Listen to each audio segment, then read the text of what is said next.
In order to commence today's lecture, let me first invite on stage our distinguished guests, Ambassador Ashok Gokhale, IFS, retired, Brigadier Hemant Mahajan, retired, Air Marshal B.N. Gokhale, retired, Architect Rajiv Sahasrabuddhe, sir, Major General S.H. Mahajan, sir, and Shri Bharat Vankate, sir.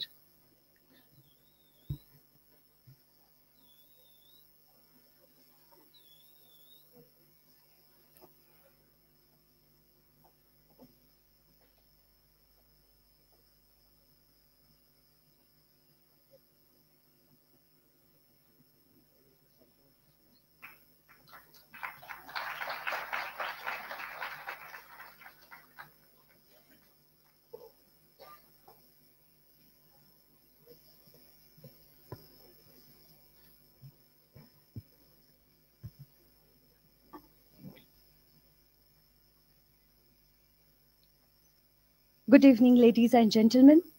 On behalf of Maharashtra Education Society, MES Pune, and Center for Advanced Strategic Studies, CASS, I, Apurva Barve, welcome you all to today's lecture, which is hosted at MES Auditorium, Pune. Let me start by taking this opportunity to extend my best wishes to the brave men and women of Indian Army on the occasion of Army Day. I consider this an honor to be able to do so in the presence of many distinguished members of this fraternity. Ladies and gentlemen, today's lecture marks the beginning of 5 lecture series to be conducted to commemorate the Golden Jubilee year of Vijay Divas. As we all know, Vijay Divas was the historic day of India's decisive victory over Pakistan for liberation of Bangladesh in the year 1971. This lecture is also to commemorate 160th year celebration of MES, which was supposed to continue in 2020 but could not happen because of COVID-19 pandemic.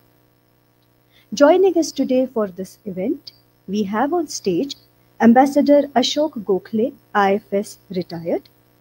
Gokhale sir joined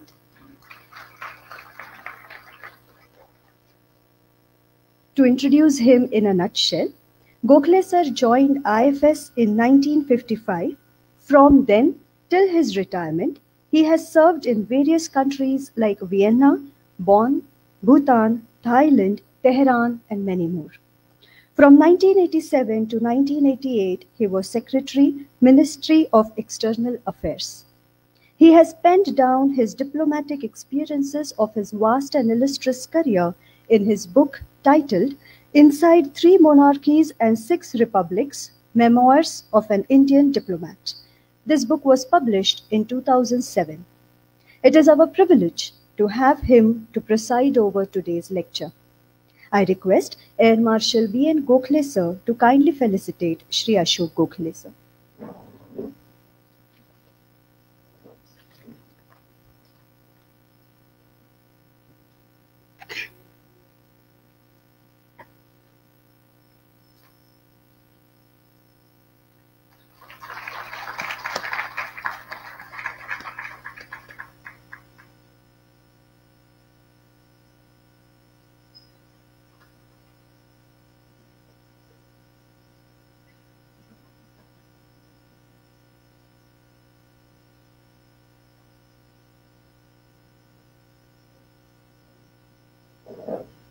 Joining Shri Gokhale on stage, we have our next guest, Brigadier Hemant Mahajan Ysm.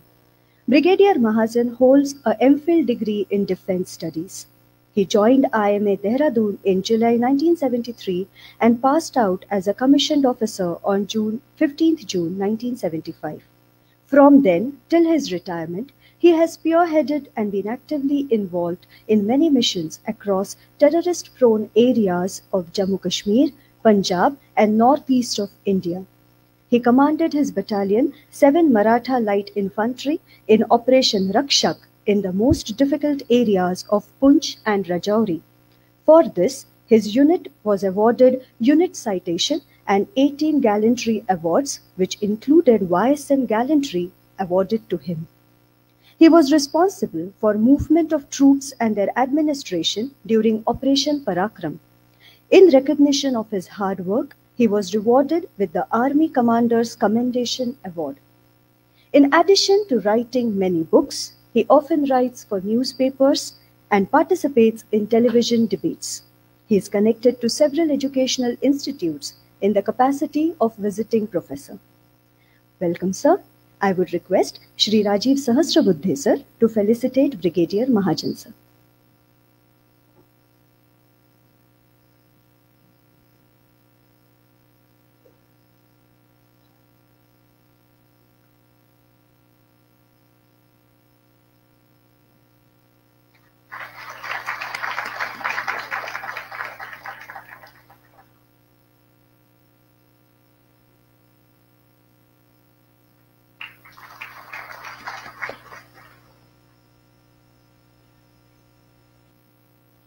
Joining these distinguished guests on stage, we have Air Marshal B.N. Gokhale, PVSM, AVSM, VM, retired. Gokhale sir is not only the chairman but also an alumnus of Maharashtra Education Society. A well-known figure in social circuits, he is the director of Center for Advanced Strategic Studies, Pune, since September 2013. Welcome, sir. We also have Shri Rajiv Sahasrabuddhe sir, Chairman, Governing Body, MES. Shri Sahasrabuddhe sir is an architect by profession. He has been actively involved in social work and Rashtriya Swayam Sevak Sangha since early 80s. We welcome him as well.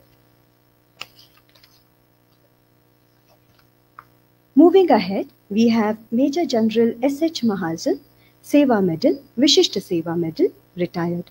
Major General Shishir Mahajan has commanded 4th Battalion, the Maratha Light Infantry in Jammu and Kashmir, 11 Mountain Brigade in Assam, and 23 Infantry Division on the Western Front.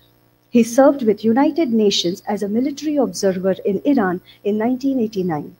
Presently, he is Deputy Director of Center for Advanced Strategic Studies, Pune. Welcome, Mahajan sir. Last but not the least, we have Shri Bharat Vankate sir, Secretary, MES, Pune. I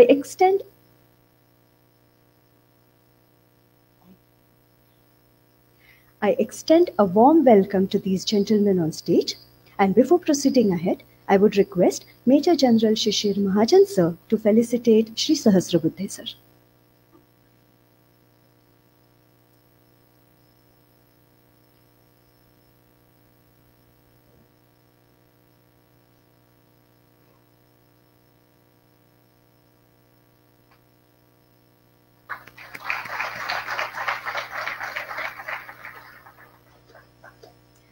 Thank you, gentlemen. And now, without further ado, let me request Air Marshal B.N. Gokhale sir to present the opening remarks.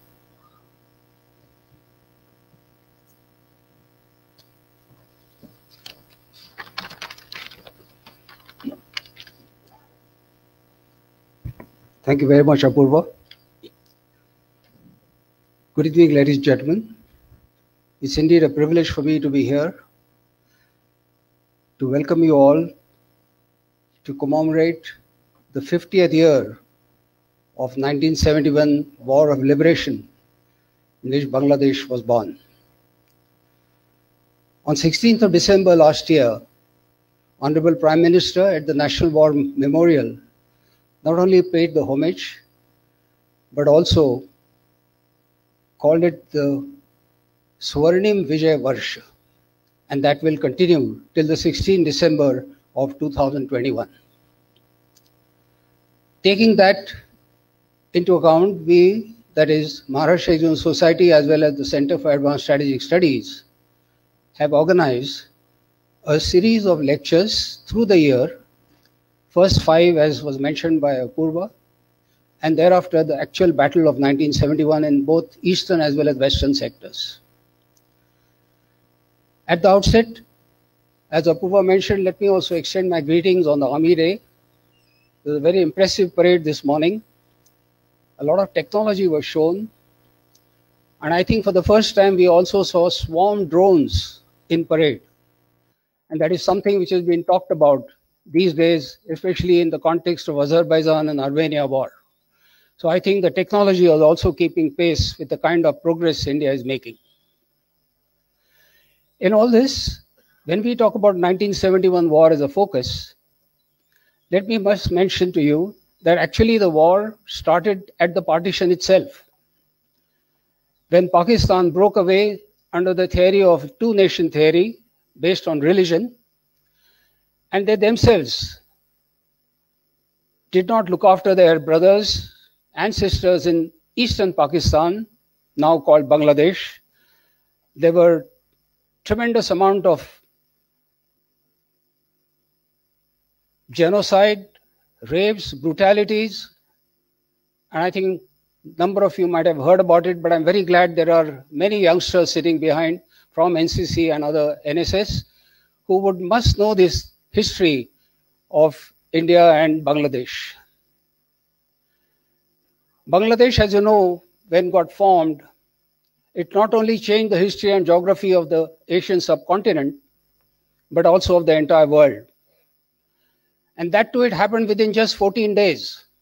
I think a record for the entire world to have monitored that. And let me tell you that while the three armed forces worked in unison to ensure that Dhaka fell at the earliest, the whole nation was behind the armed forces. And so it is the whole nation which fought the war. And that is what is most important whenever India has faced any kind of wars or any kind of difficulties.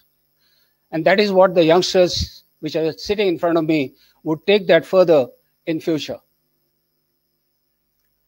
While we will again be focusing on 1971 in the couple of lectures from now, today we are going to start with the war of 47-48, which happened soon after the independence.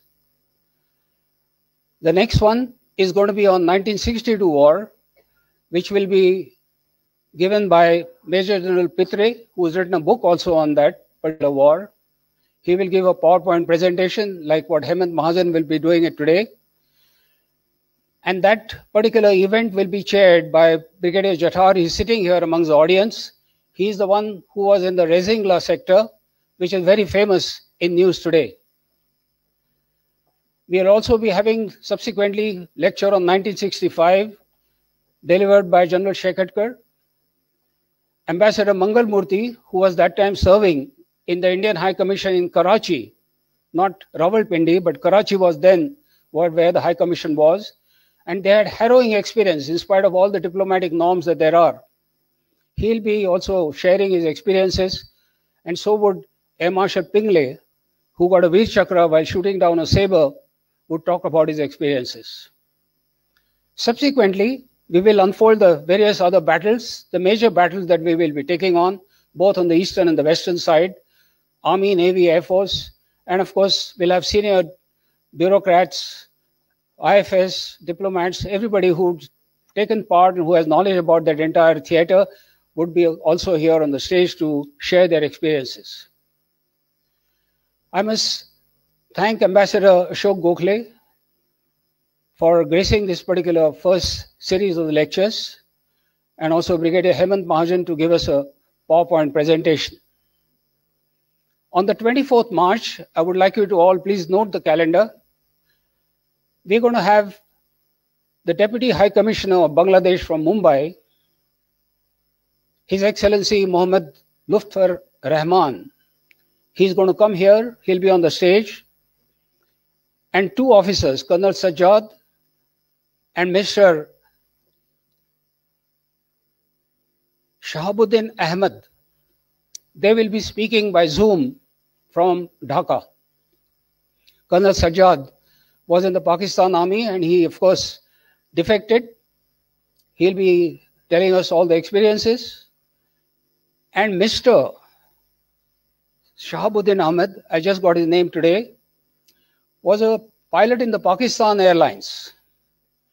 But after defecting to Bangladesh, in the Mukti Bahini of Air Force in particular, he flew with what is called the Kilo flight of Indian Air Force, and he was one of the first ones to have done attack on the night of the 3rd and 4th of December 1971.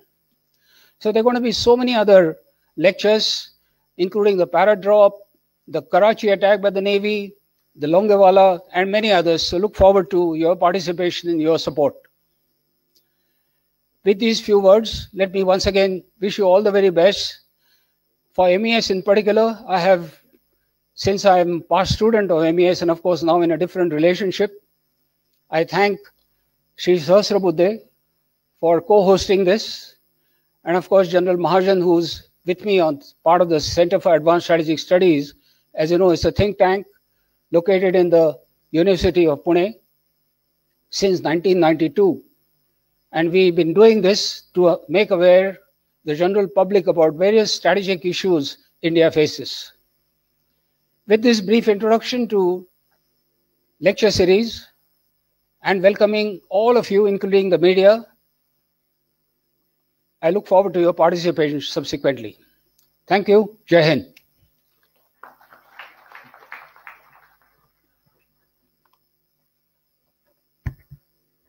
Thank you, sir. We all know that war is never instant. May it be the great war of Kurukshetra, or the world wars, or the more recent wars. History is a witness to the fact that the seeds of any war are sown in the past. And to understand this past is to understand the war. On the same lines, to throw some more light on Indo-Pak War 1947-48, I invite Brigadier Hemant Mahajan sir to the podium. Before Brigadier Hemant Mahajan sir starts his presentation, may I request the gentlemen on stage to occupy the chairs in the auditorium.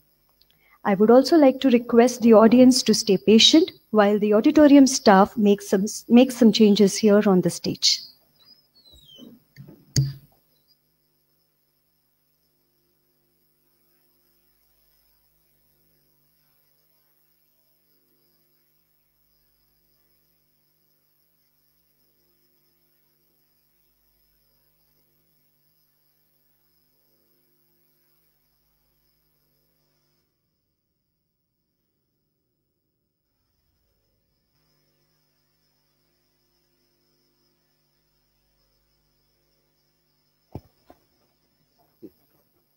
Yeah, please do.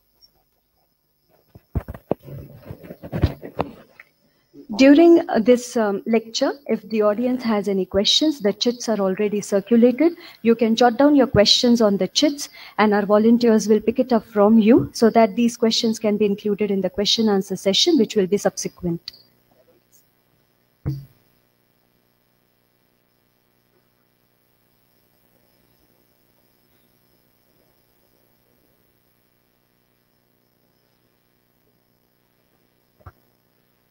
Okay, can you hear me at the back, please? I think I'll remove the mask. It may improve my audibility a bit. Can you hear me at the back, please? Acha, okay. I take it you can hear me properly. I take this opportunity to thank MES and CAS for giving me an opportunity to speak on a very important subject, that is 1947-48 war, and that too on a very important day, that is 15th of January today. Today is an Army Day, and Air Marshal Gokhale just mentioned to you that today, for the first time in the Army Day parade, we had the drones which were flying past, and we sort of showed our technological power, because very recently the drones have supposed to have won the war which was fought in Europe between Azerbaijan and Armenia. Well, we are not far too behind. We are doing a reasonable job, and in recent times we have in fact fired so many missiles that we seem to be hurrying up even as far as the missiles are concerned. So I'll talk on all these issues. What I will do is, in the course of my presentation, what I will do is, first I will give you a brief sequence of what I intend talking about. 15 January, the Army Day. This is the day in which the other gallantry awards are announced, and quite a few Sena medals have been given. And 26 January, which will follow in a short while, I'm sure we are going to hear some more gallantry awards, especially for those brave hearts who fought in the Battle of Galwan, in the Galwan Valley in Ladakh. 16 January is an equally important day. I thank Air Marshal Gokhale for choosing this day, because this is a day in which we are going to win the biological war which China has launched against us. The vaccines are going to start off in a short while, and we'll beat the Chinese virus. So I think we can congratulate the government on this issue for, and Marshal Gokhale also, you selected two very important days. Okay, and plus, as Marshal Gokhale mentioned, 50th year of 1971 war, the best military victory we scored after independence. We are going to hear a lot about it. Field Marshal Sam Manekshaw and all those heroes who fought in that war. And what I will do is, before I touch upon my topic as such, 47-48 war, I'll talk a bit about the history of warfare in our country in a very brief manner.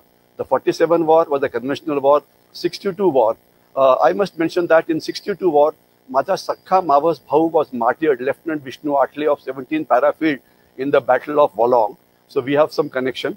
While the war on which I'm going to talk about, 47 war, I was unfortunately not born at that time. Similarly, when Ambassador Gokhale joined the service, I was 2 years old, and my brother was born on that year. So we hold some connection with you also, sir.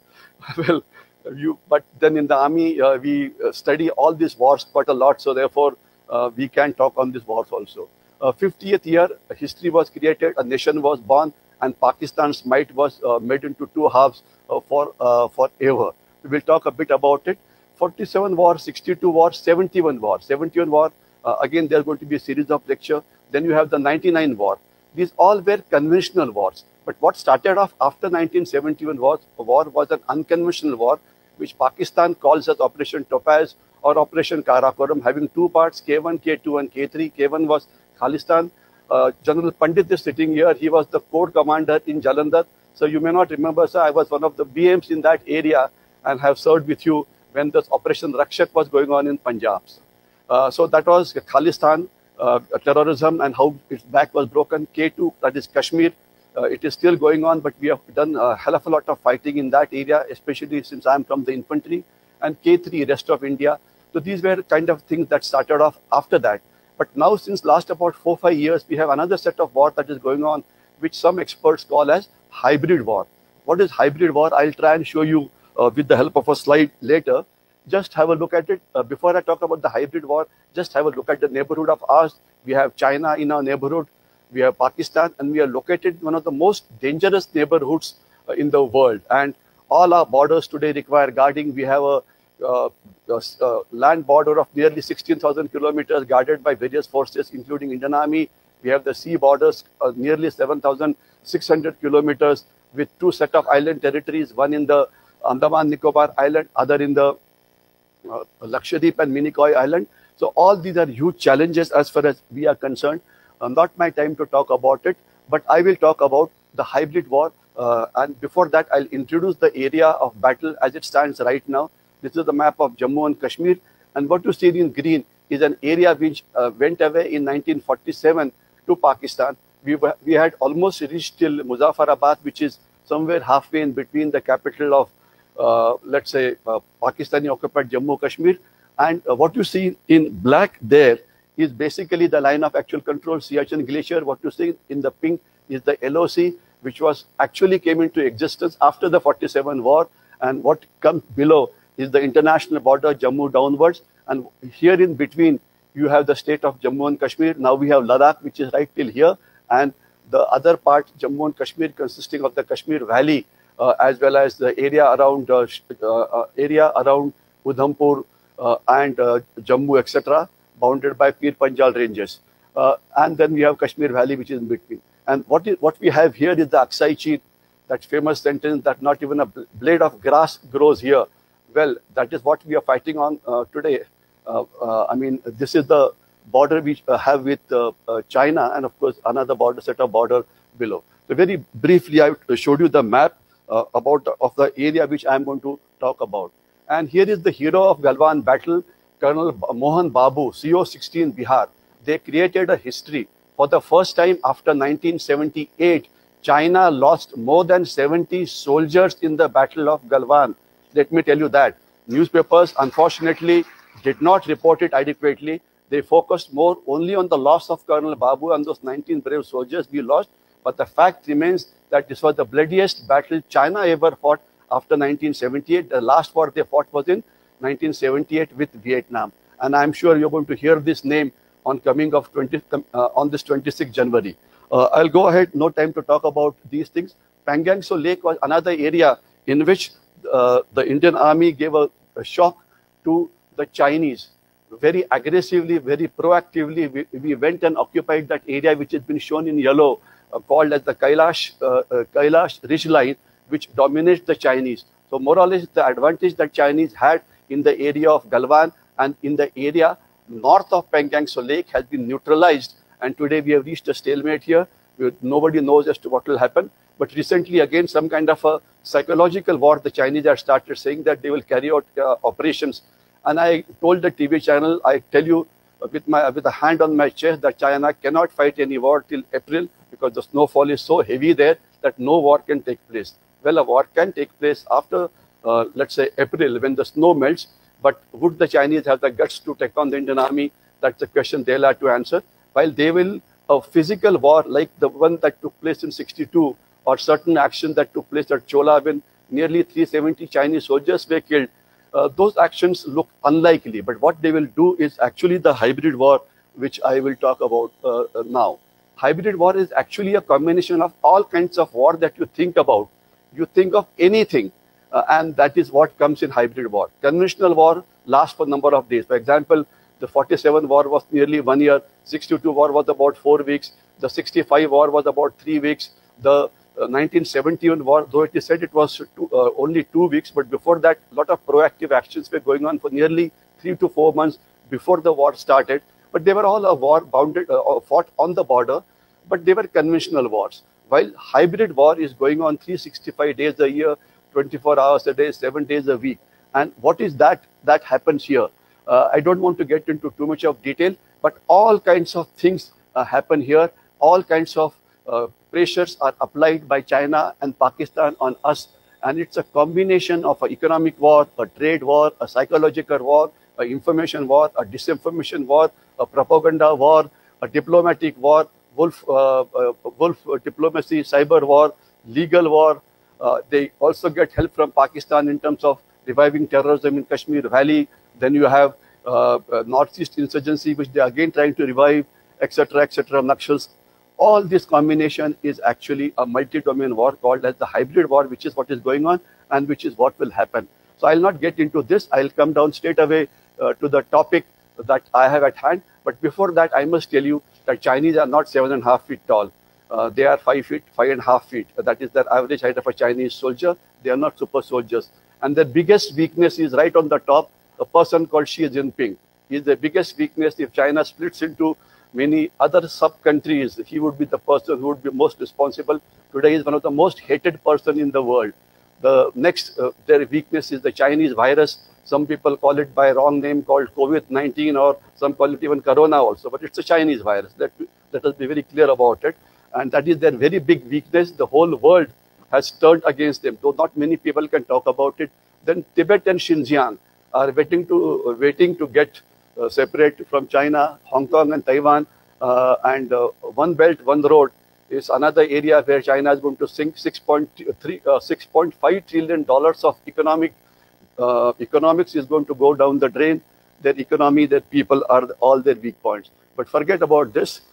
Air Marshal Gokhale asked me to speak about 47-48 war. So, sir, within 5 minutes of a brief introduction, I've reached the topic which you have given me. 47-48 war. Let's talk. I mean, one must understand that this war can broadly be divided into 3 major parts. When the war started, at that time, militarily, the leadership were of the Britishers, and that continued for some time. Then came a time in between when the first Indian set of leadership took over, and Army Day, basically the day on which General Cariappa became the first Chief of Army Staff of the Indian Army. That is what the importance of Army Day is actually all about. So then really a different kind of a warfare started. And initially, since even Pakistan Army was not ready, what really happened at that point of time was Pakistan, with the help of Pakhtunis or with the help of Pathans or with the help of people from Northwest Frontier Province, using irregular militia, attacked the state of Jammu and Kashmir. So it was actually a war fought by the irregulars. That is one thing we understand. Pakistani army at that point of time was not ready. though the leadership at the top level was provided by a Pakistani brigadier. This happened, they came inside.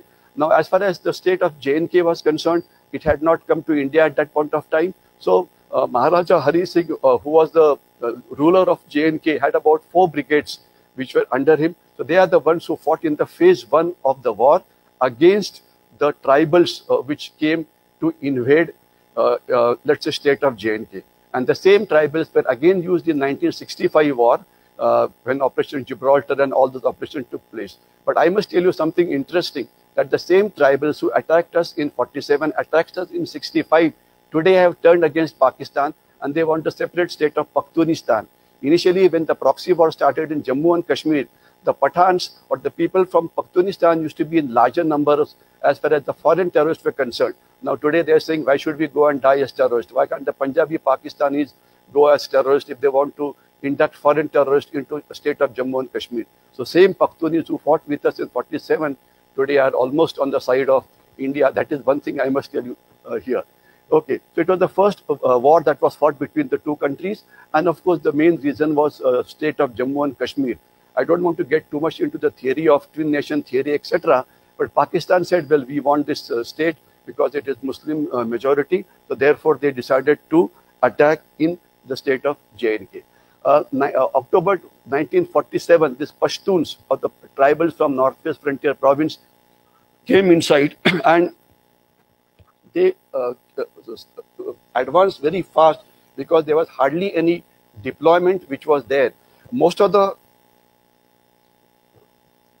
army of the Maharaja was thinly spread all over, because not only they were spread in the state of J&K as we understand now, they were also spread into Gilgit, Baltistan, into Muzaffarabad, into Pakistani occupied Jammu and Kashmir. So really speaking, no worthwhile target they could sort of defend.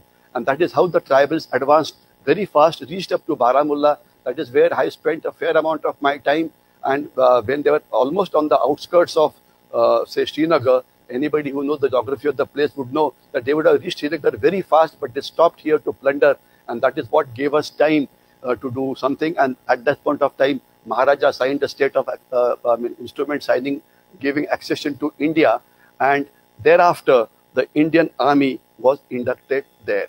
So this war, also called as the first Kashmir War, because all the wars that we have fought, at least the war of 47, the war of 65 and 71, Kashmir was the main cause. Kargil, well, it was not directly, but again, they wanted to revive terrorism in Kashmir. So therefore, they fought a war. But this was the first war. And this war was fought between two countries which had become independent, two countries which had a military commander of British Army, two countries where most of the important positions were held by the Britishers. Only almost 6 months later, a certain important Indian generals and Indian leadership came into this war. So till then, it was Britishers on both the sides who were fighting. So the Britisher officers on the Indian side gave an advice to the Indian army, and the British officers on the Pakistani side gave advice to the Pakistanis, while some of the British officers fought for Pakistanis on the Pakistani side, and one British officer was martyred also. But no British officer fought as the Indian officer from the Indian side. That is just for your information. And the war was inconclusive in the sense that the problem of Kashmir that we talk about started ever since then. And Pakistani occupied Jammu and Kashmir today is with them, including the state of Gilgit and Baltistan. Okay, now I'll quickly, I think I've gone back instead of going forward. Well, those are the problems. Okay. Okay. Very briefly, I will talk about these things: Indian operations in the Kashmir Valley, Indian operations in the area of Punch, Mirpur, etc. The Indian Army operations in the area of Jhangar, that is basically in the area of Naushera, that is where Brigadier Usman won his Mahavir Chakra, one of the Muslim officers who decided to stay put in India when the country was divided on the basis of religion. And then the Indian Spring Offensive, look at serial 6, that is, this offensive really started when the Indian military leadership took command and they decided to become offensive. Otherwise, till then, the Britishers had advised both the sides to remain on the defensive and to do nothing much. The Punch link up, and thereafter the offensive fought in Ladakh, and certain military awards, battle honors, which came in this way. This is what I will talk about. Okay. Very briefly, the political background, I've spoken about it. The Maharaja decided he wanted to be independent. When he thought he was being invaded, he decided to join India. Maharaja state forces, just about 4 brigades. Brigadier Rajendra Singh was the commander. Then the surface communication in the state of J&K was such that most of the communications came from the Pakistani side. The routes that we have these days, that is from, let's say, from Punjab into Jammu to Srinagar and all, were not very worthwhile in those kind of days. Railway lines were not worthwhile, etc. The airports, there was only one airport at Srinagar, and that too was not up to the mark. What at other places, we had what is called in the Air Force parlance as the advanced landing grounds, Kacha airfield, those were there. And so the important battles that initially which were fought, the defensive battle is the Battle of Badgaon, Battle of Shalatang, Battle of Uri Baul, and Battle of Bhatkiram. And then I'll talk very briefly about what happened in Jammu region. Then I'll talk about what happened in the Ladakh region, the 2 operations that took place, Operation Sledge and Operation Bison. And very briefly, we'll talk about certain lessons that we can learn from this war, because you really understand history, read history, try and digest it, because we analyze it from the point of view as to what we can learn from this battle, what is the thing that we can repeat, where did we make mistakes, and we do not make the same mistakes again, and what are the reasons for victory that we try and repeat it. Okay, so Mountbatten Plan, I'll not talk about it. 565, states were there. They all came into India one by one, but Maharaja was the last one to come. Then Operation Gulmarg, as it is called, was launched by Major General Akbar Khan, and all that tribal that I spoke about, they were a part of this. And Maharaja state forces, I've spoken very briefly about it. As far as the terrain of this area of operations is concerned, it is mountainous. It consists of areas which have been shown there.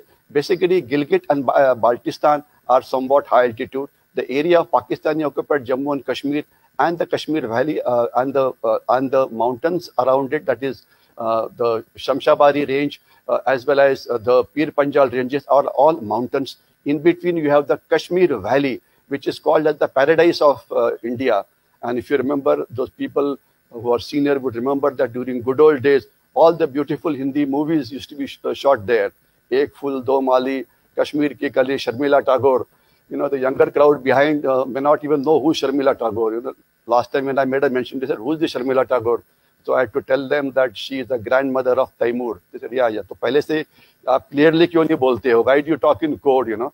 So, but people with white hair really look forward to those movies, you know. I suppose generations change. Kashmir Valley is actually the heartland. If you look at very broadly the population, you know, Kashmir Valley about 40 to 50 lakhs, Jammu Udhampur area about 30 to 40 lakhs, then area of Gilgit Baltistan at that point of time about 10 to 15 lakhs, and Ladakh barely 2 lakh or 3 lakh. So basically speaking, Kashmir Valley was the center of Kashmir as it stood now. Otherwise, I can get into the detail, but no need to get into too much of detail. And surface communication, I told you, the basic thing to understand is that the surface communication from Indian side were weak. Surface communication were better from the side of, let's say, Pakistan. And not only that, when ultimately when I start speaking about battles that were fought in Ladakh, there are hardly any roads which were there. You know, the road that we talk of today, road which goes from Srinagar, Zojila, goes to Dras, and then Kargil, and then it goes to Leh. That road was almost non-existent. Then the other road which comes from the Himachal Pradesh side, also called as the Khardungla road, that was also non-existent. Just a foot track existed.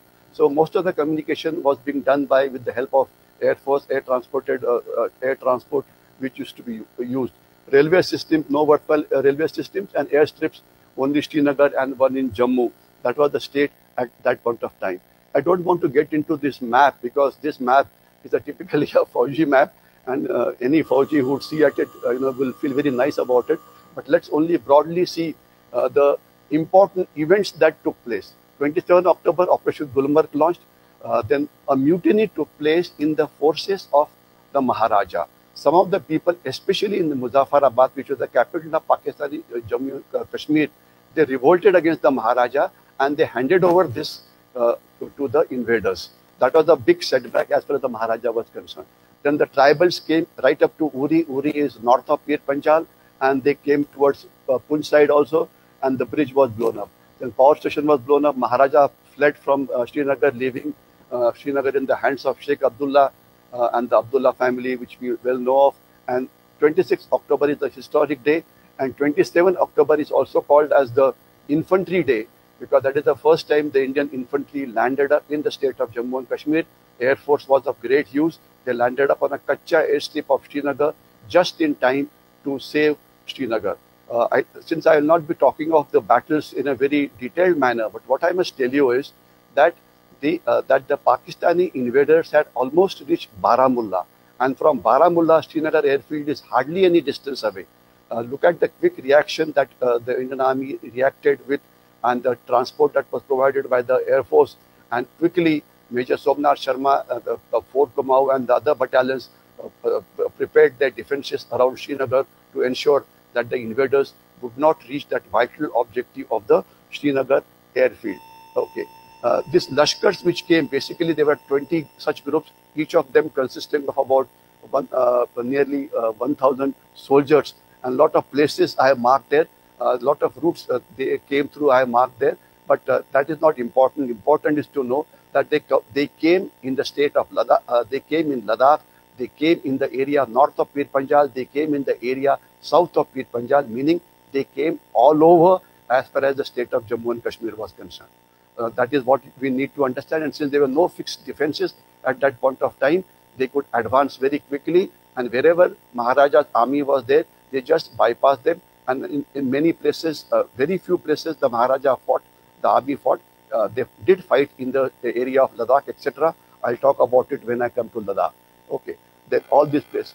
Operation Gulmarg, important to understand that they wanted to capture important centers in the state of Jammu and Kashmir with the help of the tribals.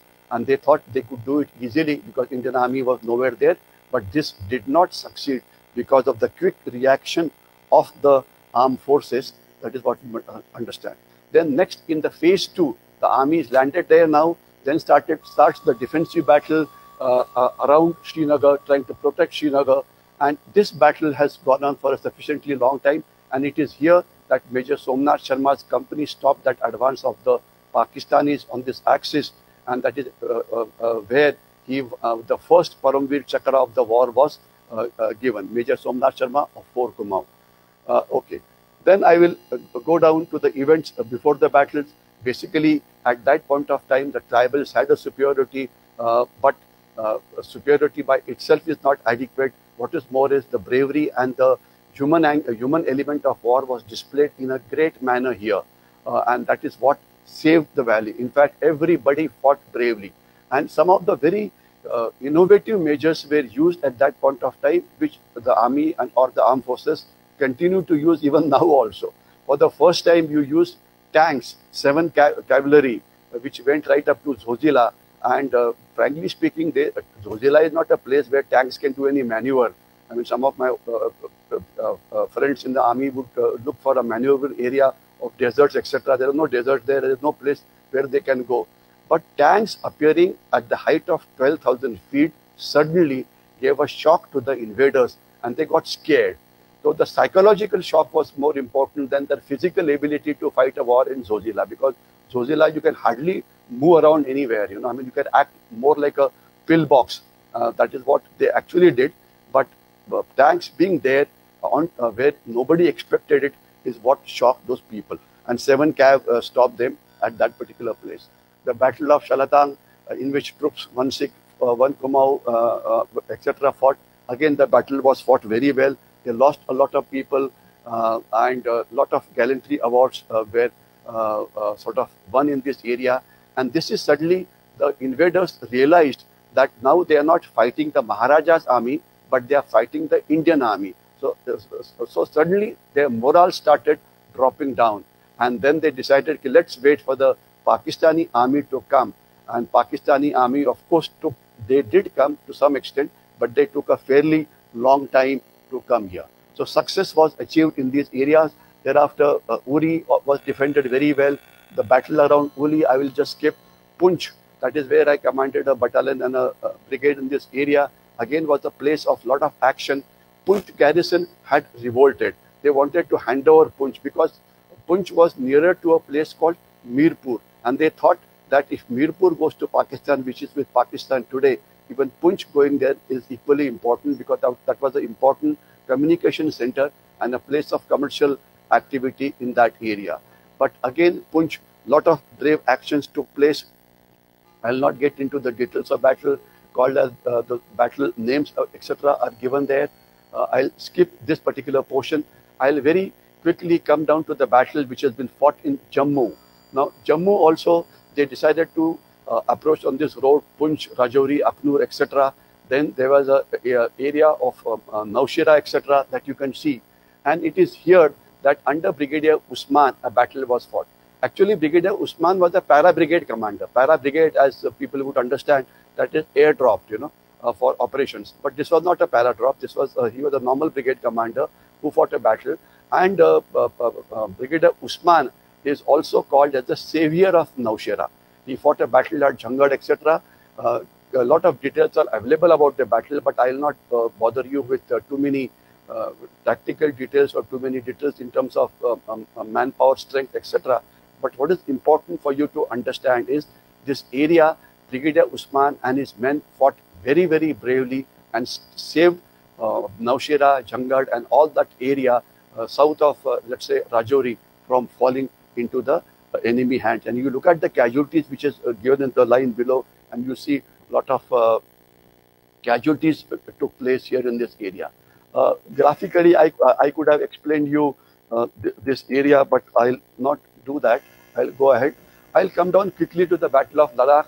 Ladakh interests people because the standoff which started off with China on 5th of May is still going on, and I talked briefly about it. And I would give a heading here, the men who saved Ladakh. Unfortunately, the Battle of Ladakh has not been well documented. I collected a lot of material on it at a personal level when I spoke to some people who were there, and some very interesting information came out of that. Now, since I wrote an article on this issue for a Marathi newspaper, so therefore, next 3-4 slides, you will find them in Marathi. So pardon me for those people who can't read Marathi. But basically, Ladakh में there's a very important saying. They say कि इतनी जमीन एवढी नापीक आहे, खिंडी एवढा उंचावरती आहे की केवळ उत्तम मित्र किंवा भयंकर शत्रूस फक्त इथे येऊ शकतात. Okay, nobody else wants to go to Ladakh. If he comes to Ladakh, either he's a good friend or he's a big enemy, take your choose on that. And the first hero of this battle was Lieutenant Colonel Sherajang Thapa. Sherajang Thapa was basically at Muzaffarabad, and that is where this some kind of a rebellion took place. And Sherajang Thapa fought there for nearly 6 months. He did not get any help from outside. With his company of about 100 plus, he fought for 6 months. The importance was, since Muzaffarabad was not captured, the Pakistanis could not move ahead towards the other areas. So Sherajang Thapa afterwards was awarded a gallantry award. And the next part is, the next set of heroes is Major Prithvi Chand and Captain Kushal Chand Dogra. Now, they were told to go and defend Leh, no road there. So they crossed this road, crossed this place on foot. They walked for nearly 14 days, landed up there in Ladakh and defended the Ladakh ALG, Advanced Landing Ground, as we understand now. They were these two heroes. Then the third hero is Colonel Rinchen. At that time, he got a Mahavir Chakra in that battle, but he also fought in the battle of in 71 also, where in Chorbatla he was involved in a very fierce battle in which he got a second Mahavir Chakra, and he is therefore his Mahavir Chakra bar.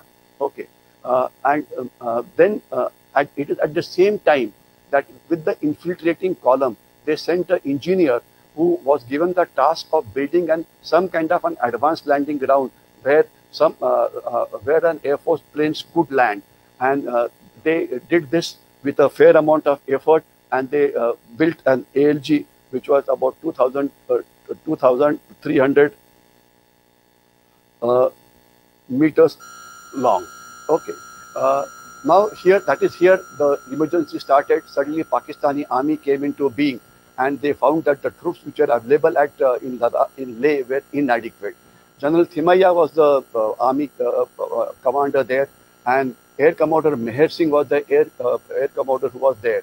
So General Thimaiya went to Air Commodore Meher Singh and said that we must now lift troops in Air Force planes. They had Dakotas as transport planes at that point of time, and we must reach Ladakh because our troop level there is so low that there is no question that that area being defended.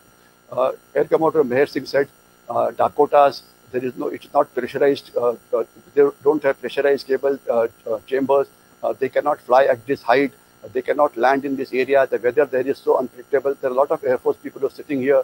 What kind of a problem that you face in high altitude can well be understood by them, but it is next to impossible. And you are never flown in these areas. The weather is unpredictable. After 12 o'clock, the weather starts packing up.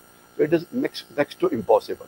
So General Thimaiya told him, well, if it's impossible, then in the first plane in which the army will go, I will go with it, so that I'll face the same danger that would be faced by the Air Force pilot.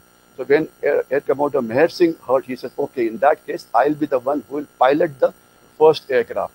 So first aircraft had the two senior-most people going in this. And anybody who understands military history, anybody who understands how battles are fought, senior-most people don't go in the first aircraft. I mean, I'll only put it at that level. There's a method how para drop takes place. There's a method how one bridge head is launched. There's a method how you secure the airport. All those theories were broken, and Thimaiya and Meher Singh landed up. Thereafter, the weather packed up for about 5-6 days. No induction could take place. But thereafter, a series of flights took off, and we could reinforce them. And thereafter, a very fierce battle was fought there. And since we had adequate troops, we could defend Leh very well. And there's a very interesting incident when Air Commodore Meher Singh and General Thimaiya landed up there. The locals came running, and that was the first time they had ever seen a aircraft landing there. So they thought it was a flying horse. So they said, since it's a flying horse, it must be tired since it's flown for a long time. So they came with the grass to feed him. You know, there are photographs available of the locals feeding the Dakota aircraft with grass. You know, so that's how the history is created. Well, they landed there. We had sufficient troops there. Then the troops fought very well, and then we need to sort of compliment these brave people. And I must tell you here that they had no permission from their seniors. It was a risk which they took, and that is the kind of a thing which the armed forces do repeatedly. You know, fighting at times when the situation is not being cleared by the political leadership, and with good results. Okay, so then the next part is Colonel Parab. He was the commanding officer of the Gurkha battalion which was landed up there. Not many people in Maharashtra know that Colonel Parab was the military governor of Ladakh. And the Parab family is a fairly famous family in the army. There are two Parabs family. One offshoot goes towards the Maratha regiment, that is my regiment. Another offshoot goes towards the Gurkha regiment. And even now they are serving. But this brave action of Colonel Parab and his troops is hardly ever spoken about. And he was a military governor for a sufficiently long time. So these are the people who saved Ladakh. Air Commodore Meher Singh was awarded with Mahavir Chakra. He left Air Force in 1948, and unfortunately we lost him in an air accident. General Thimaiya was the luckiest. He rose to become the Chief of Army Staff, and if his tenure had extended a bit, maybe the 1962 would have been converted into a better battle. In fact, I'm sure it would be covered by somebody who covered the 62 battle, that in 61 General Thimaiya went to the then leadership to say, sir, I will brief you about the threats to India's national security. The moment he said this, the Prime Minister exploded. He says there is no threat to India's national security. We don't require army. Police are good enough to take care of our security needs. As far as I am concerned, scrap the army. Well, the other things is a part of 62 battles, so I will not steal the thunder. Thimaiya was almost sacked. If he was there, possibly the course of 1962 war may have been changed. Okay. So General Thimaiya became the Chief of Army Staff. Lieutenant Colonel Sherezang Thapa, who saved Skardu, was also given a Mahavir Chakra. Major Harichand, Kushal Chand, Shaurya Chakra, Howard. This youngster from Ladakh, Rinchen, Mahavir Chakra twice. And the unfortunate part is all these brave soldiers, their bravery is not recorded adequately even into the official history. That is the problem. And if you ever go to Leh airfield, the moment you come out of the Leh airfield, on the right side, there's a very inconspicuous looking memorial called as the Heroes of Ladakh. They unfortunately are the heroes who saved Ladakh that day. Maybe I think the government should sort of honor these people and at least ensure that the war memorial which has been built just outside gets the status that it deserves. Otherwise, the story will just go beyond the timeline. So Operation Sledge and all that area, I will not talk about. Very briefly, I told you as to how this was, how the battle was won. Okay, I'll now only quickly come down to the end. Battle of Zhozila, tanks being used there, enemy goes back. I'll now very quickly come down to a critical analysis as to what happened, what lessons do you learn, because at the end of the day, military history is for learning lessons. So what lessons do we learn from here? Some lessons were fought, that the war was fought for a sufficiently long time. And why 1st of January? Because thereafter, Ladakh war, you could not fight the war because of snowfall. There was no question of the war continuing. If you have to fight a war, you would have to have a break and then again start off somewhere after April. Okay. Then, as far as the state of forces of J&K are concerned, they did not fight well. But the courage shown by Brigadier Rajendra Singh, and a lot of such heroes are there, and they have been honored by locals. There are saviors of Naushera, there is a savior of Punch, there is a savior of Ladakh. That is well understood by the people who were present at that point of time. But the history is not adequately been documented. And support of tribals, which Pakistani took, has always been their style.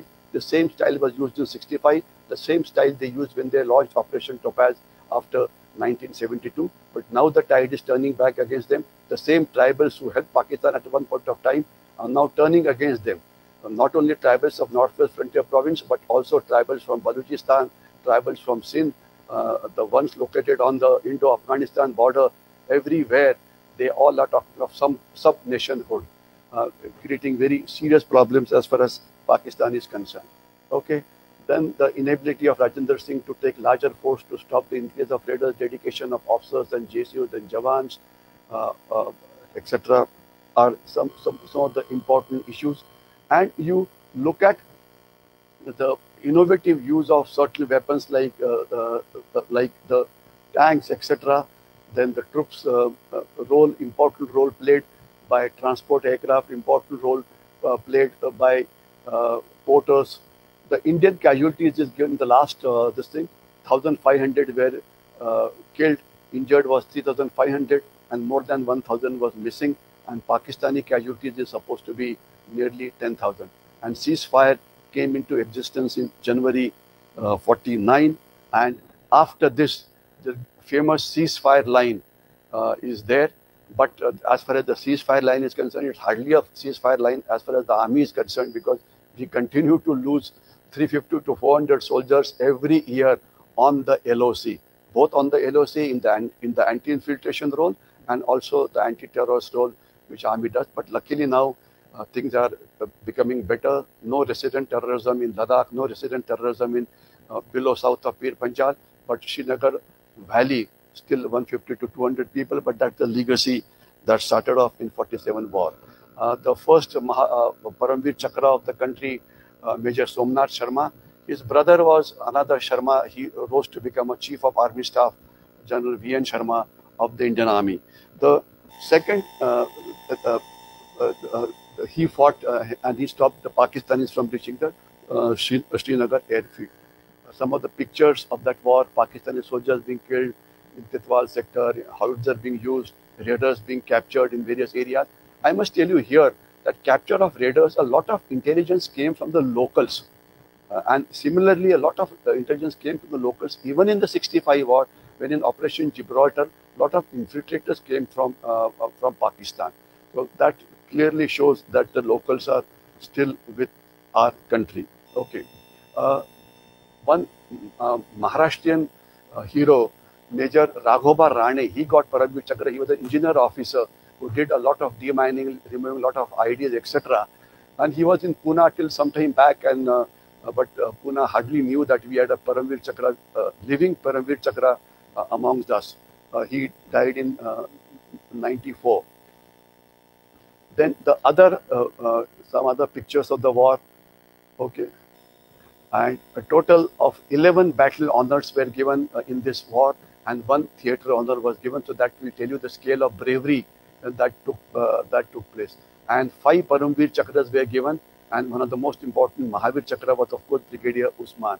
The PVCs are listed there: Major Somnath Sharma, Lance Naik Karam Singh, Second Lieutenant Raghoba Rane, Naik Jadunar Singh, CHM Piru Singh. Because what we must understand is battles are fought ultimately by men, and it is always felt in the armed forces that there are 2 aspects. One is the man, and second is the weapon that he uses. So it is always felt that the man behind the weapon is more important than the weapon itself. And this has adequately been proved in the 1947-48 war. So I'll stop here. That I tried to give you a very brief overview. I did not get purposely into the details of how much deployment was there, what kind of weapons were used, etc., because that becomes too military, and especially the younger crowd may find it a bit tiring to understand on all these issues. But what we must understand is the armed forces fought very bravely, and state of J&K came into India, though not the full state, and it continues to be in India. I'll stop here. If there are any questions, I don't know if there is any questions are going to be answered afterwards. Okay, sir. So I'll stop here. Thank you very much for your patient hearing.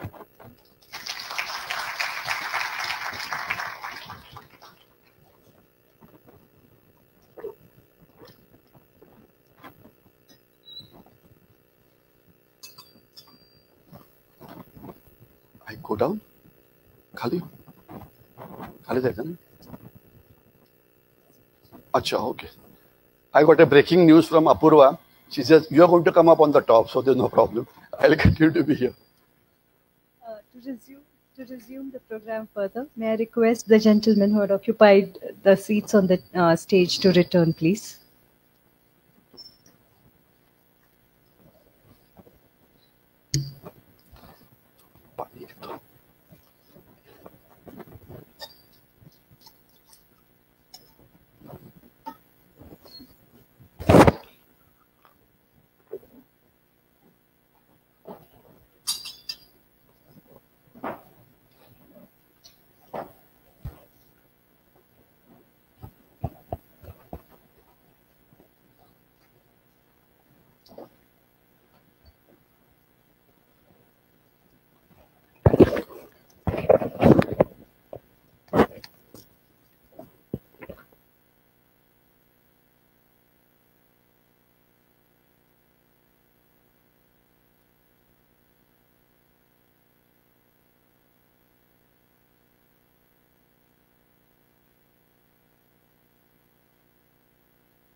Thank you, Brigadier Mahajan, sir, for that eye-opening presentation.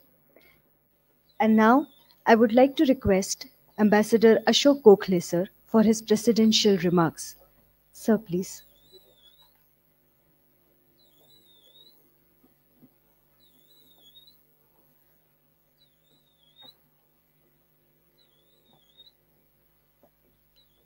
Good evening. I've been told that I should not exceed 15 minutes, so I thought I better write down what I'm going to say. Let me begin by congratulating the Maharashtra Education Society, MES, on its 160th anniversary, and of course, all of us, and especially the officers of the Army who are here serving or retired on Army Day today, 15 January, a very important day. Of course, I would also like to take this opportunity of wishing everyone a very happy Makar Sankrant yesterday. Thank you for inviting me, Air Marshal and Mr. Sahasrabudhe and the other gentlemen on the dais, to inaugurate this 50th anniversary of Vijay Diwas celebrations, celebrating the victory in Bangladesh, for the creation of Bangladesh in 1971. It is really a milestone in the history of independent India and a very memorable achievement of our armed forces. I would like to take this opportunity of saluting our armed forces and especially the Army on Army Day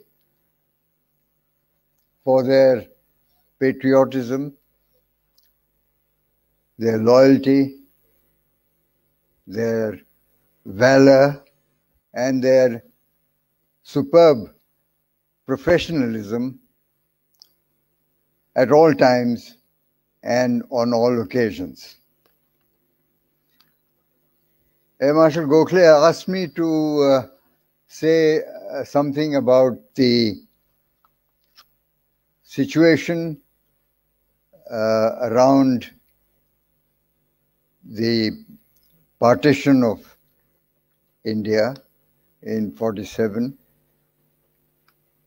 and the situation in the world around 1971 when we fought the war and helped in the creation of a new state, the state of Bangladesh. Brigadier Mahajan has already given us a very fine account, very comprehensive account of the background as well as what happened during the 1947-48 war with Pakistan. And I would like to take this opportunity once again of emphasizing what he said, that we really need to record properly in the history books the valor and the great performance and the bravery of our soldiers from all branches of the armed forces who gave, some of them who sacrificed their lives and who fought so bravely during that first war. Much has been said and written about the partition of India and the creation of Pakistan.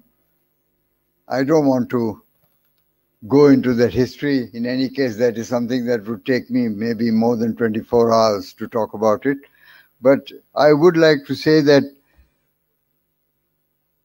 research on how the events unfolded will continue to take place, and the role of the principal actors will continue to be upgraded, updated, so to speak.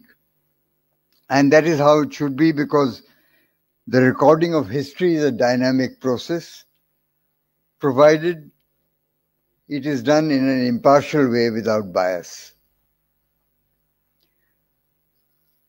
So I will very briefly say that what is evident about the situation in 47, as I see it, was that the British government was in a hurry to leave. The urge to uphold imperial ambitions had gone. Britain was frankly running out of money. It was uncertain about the loyalty of the armed forces, and the growing strength of the struggle for freedom looked very formidable to them.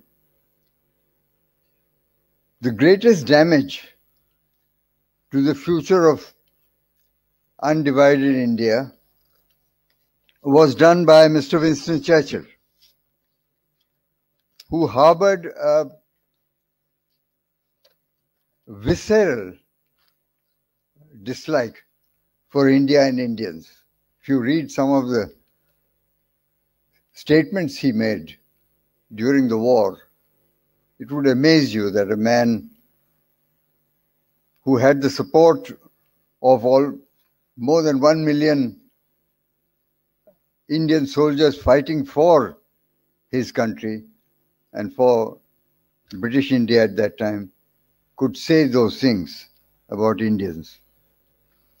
Of course, he had his delusions of keeping the empire intact after 1945.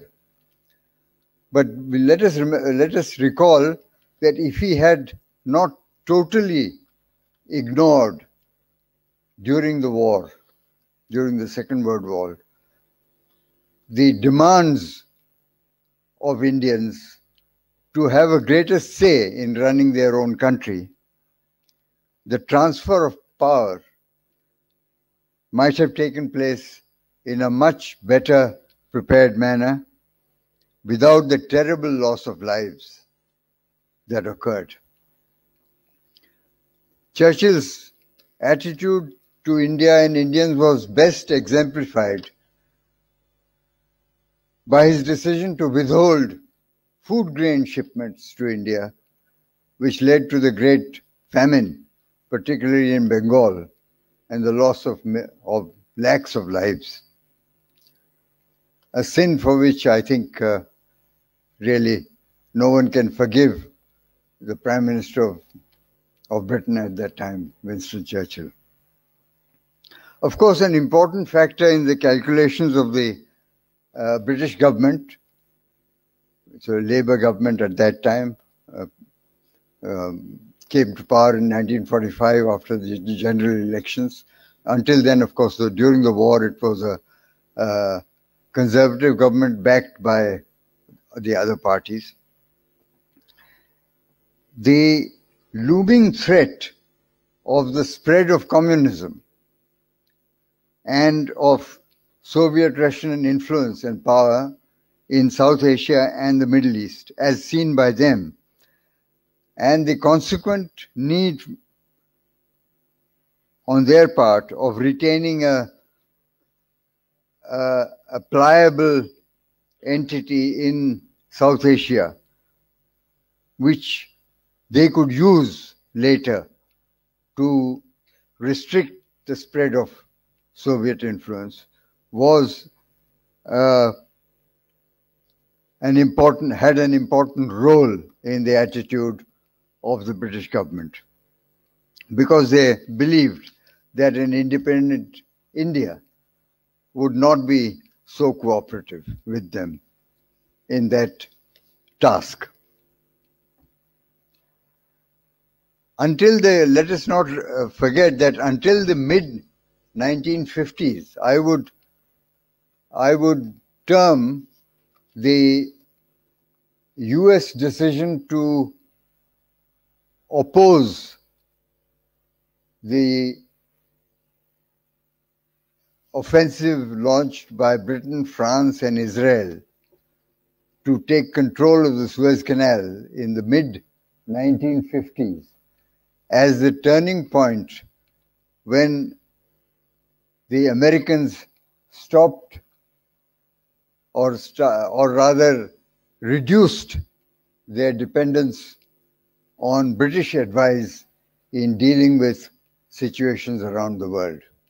But until then, the Americans were in the habit of being guided by Britain because they felt that Britain had a better understanding and knowledge of affairs in various parts of the world, particularly in South Asia, not without justification, in South Asia and in the Middle East.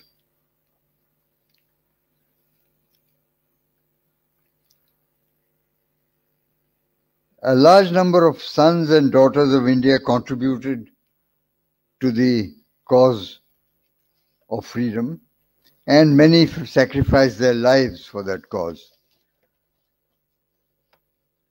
Notwithstanding the things that are said from time to time about questioning his unique contribution, Gandhiji's role in winning freedom stands apart, outstanding and unparalleled.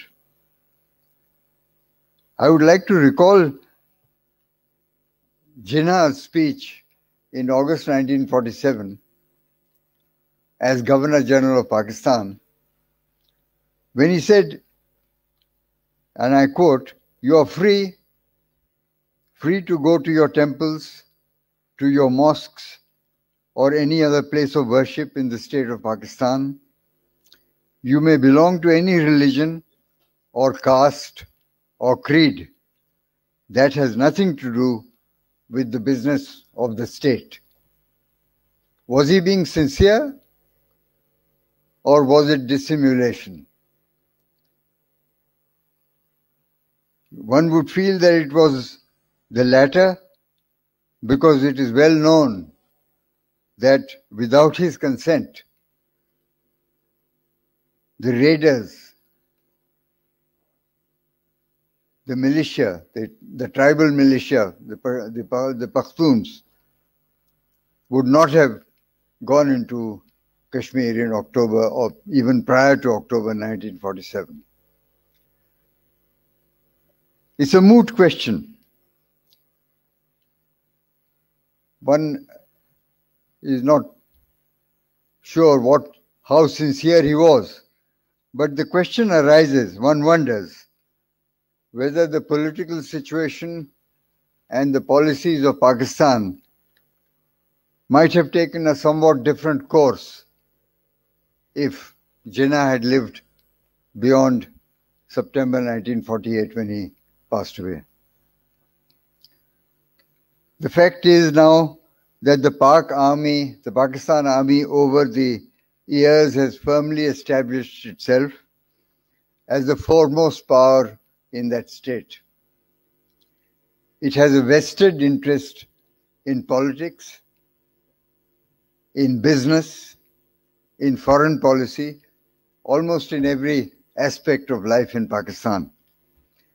With affluence and power have come inertia and sapping of the will to sacrifice or think of the welfare of the country, of their country or their people.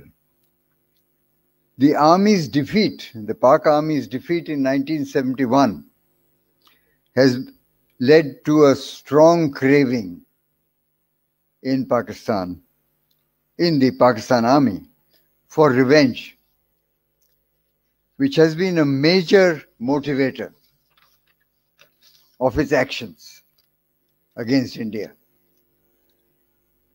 As long as the Pak Army takes decisions on Pakistan's India policy, I don't see, frankly, much progress in improving bilateral relations. There is adequate evidence to show that there were people in the British government, Labour government, at the time when these raiders came in, and we were advised largely by Admiral Mountbatten, the Governor General, to appeal to the United Nations. There were people like Noel Baker, the Minister for Commonwealth Relations, and therefore the main person in the British Labour government, in the government of Attlee, who was responsible for the views, the attitude of the British government to the discussions on Jammu and Kashmir at the United Nations, that these people gave a significant tilt in favor of Pakistan to the policies of the British government, particularly in regard to how the matter was handled in the United Nations Security Council. And as Brigadier Mahajan mentioned, at that time, there were a very large number of British Army officers, particularly in Pakistan, in high positions, starting with the Commander-in-Chief of the Pakistan Army, and there were not so many, but still the Commander-in-Chief of the Indian Army was also a British Army officer. If I am not mistaken, it was General Lockhart, Rob Lockhart. And there was definitely a bias among all these people in, perhaps not a bias which one could say was directly in favor of Pakistan, but certainly a bias in ensuring that British interests were preserved. And British interest was not in favor of conflict between the two dominions, the Dominion of India and the Dominion of Pakistan. So all these officers conspired to ensure that it did not lead to a war between India and Pakistan, because at a certain stage, if one reads the history of that period, you find that not just Sardar Patel, the Home Minister, but even Pandit Nehru, the Prime Minister, was very much on the verge of asking the Indian Army to go into Pakistan and clear the bases from which, inside Pakistan, from where these the militia, the tribal militia, was coming and getting all its support to cause havoc inside Jammu and Kashmir. I would like to just briefly mention the international situation for the benefit of our younger friends here, because for them 1947-48 was well before, or maybe even for many of the members of the distinguished audience, was well before they were born. I was, at the time of independence, I was on the verge of turning 17, so I had some idea, although, you know, as a boy of 17, one does not really take very much interest in politics or even in international affairs. But I was very much in Delhi when all these stirring things were happening. The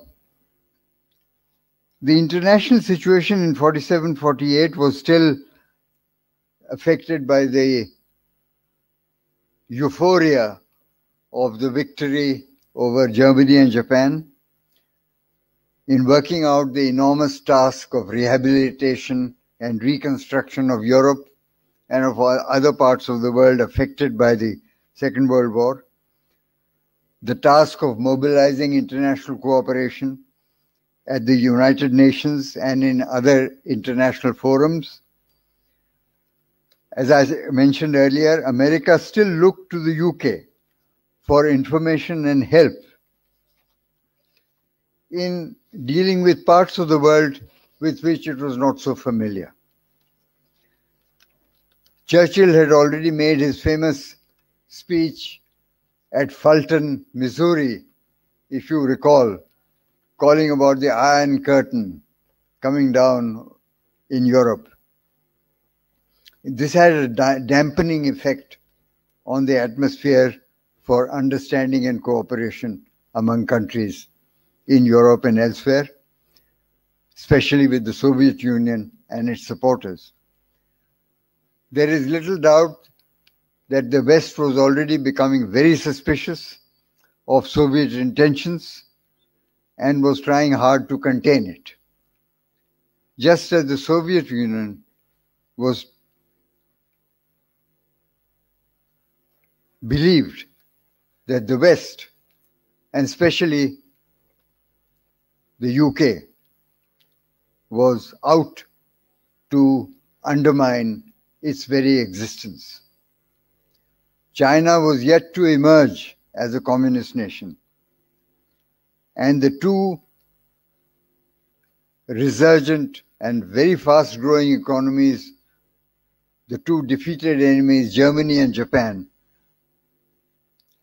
were still in the process of recovering from the staggering defeats of 1945.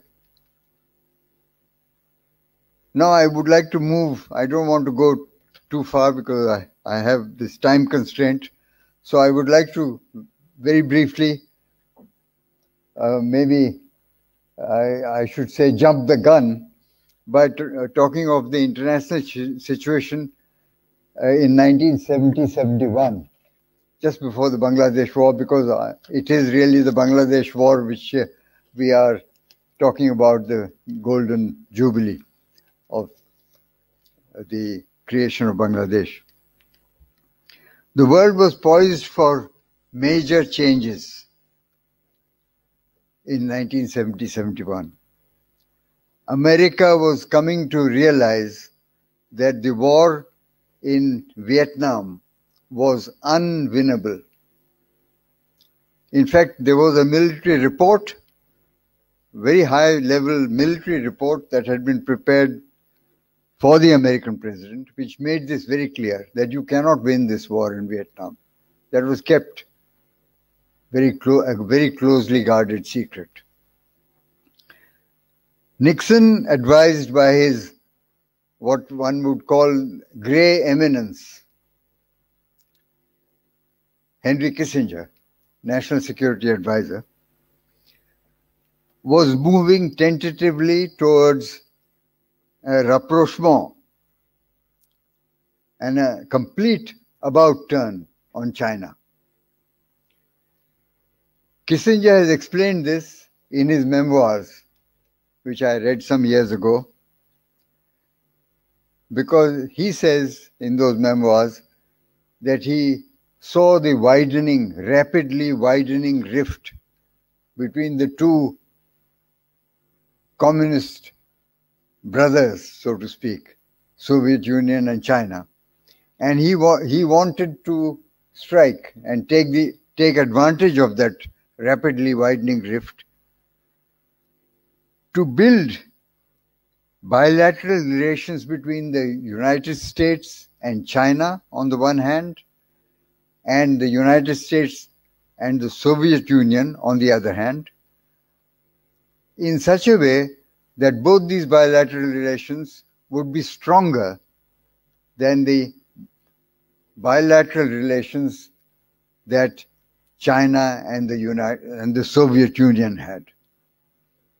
That was the driving, motivating force of the 1971 decision to begin a rapprochement with China. Domestic unrest in the United States on the Vietnam War was brewing. Nixon had pulled himself out of the gold standard, that is, he delinked the dollar from gold. The OPEC countries were becoming more aware of their growing power because some more Arab countries had joined, Arab oil-producing countries had joined OPEC in 1970. Talks between the United States and the Soviet Union on SALT I. SALT, as you know, stands for the Strategic Arms Limitation Talks. And SALT I concerned itself mainly with anti-ballistic missile treaty. And this treaty came, in fact, into being in 1972. So this was on the verge of, the talks were on the verge of fruition. Likewise, a settlement between the four victorious powers of the Second World War, USA, Soviet Union, Britain, and France, on Berlin was in the offing. That also came about in late 1971. And as you all know, or perhaps you may not know about it, but these were followed shortly. The settlement in Berlin was followed shortly by the ratification by all sides of the treaties between the Federal Republic of Germany and the Soviet Union, and the Federal Republic of Germany and Poland. These treaties had been signed earlier, but they had not been ratified. They were ratified in 1972-73. This was, as you know, the period of, to use the French word détente, which means relaxation of tensions. Relaxation of tensions during the period of the Cold War.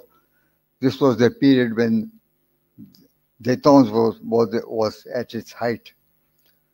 Mao was still in power in China, but internal rifts and the removal of powerful underlings were coming to the forefront. Britain, under the Conservative Party led by Prime Minister Edward Heath, was on the verge of joining the European Union. Talks were going on with the French President Pompidou. When I was in Paris at that time as Deputy Chief of the Indian Embassy under Ambassador Dwarkanath Chatterjee, whom some of the retired army officers might well know, because he was a retired officer of the British Indian Army who later, of course, became a part of the Indian Army. Later he joined the Indian Foreign Service and he was my ambassador in Paris. Fine, very fine man.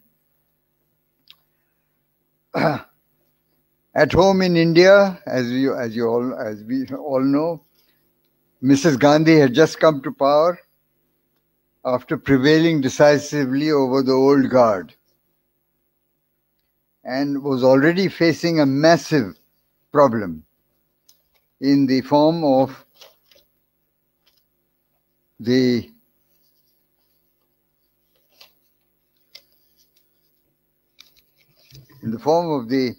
refugees streaming from East Pakistan from March 97 onwards at the rate of almost 60,000 persons per day, or even more, occasionally 100,000, 1 lakh.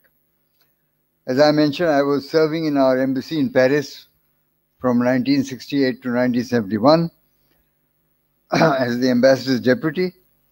My first awareness of the real involvement, rather, in the situation in East Pakistan came under very, very curious circumstances. The chargé d'affaires, that is the man who holds charge of the embassy in the absence of the ambassador. The ambassador of Pakistan at that time was a man called Dehlavi, who incidentally had served in the Indian political service in the states, in the Deccan, so-called Deccan states. So he had been one of the assistants to the British resident, I think in Satara or Sangli or somewhere like that, and spoke a smattering of Marathi. So whenever I used to meet him, he used to greet me in Marathi.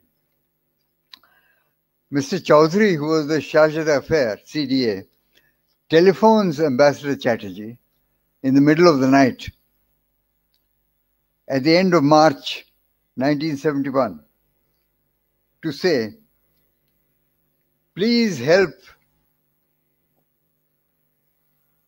the Bengalis of East Pakistan because they are being massacred by the Pakistan army, which has gone berserk, which has gone mad. Please ask the government of India to come to our rescue. If even one or two, if India comes to our rescue, and if even one or two other countries follow the Indian lead, we Bengalis in the Pakistan Diplomatic Service will rise up. We will take control of our embassies.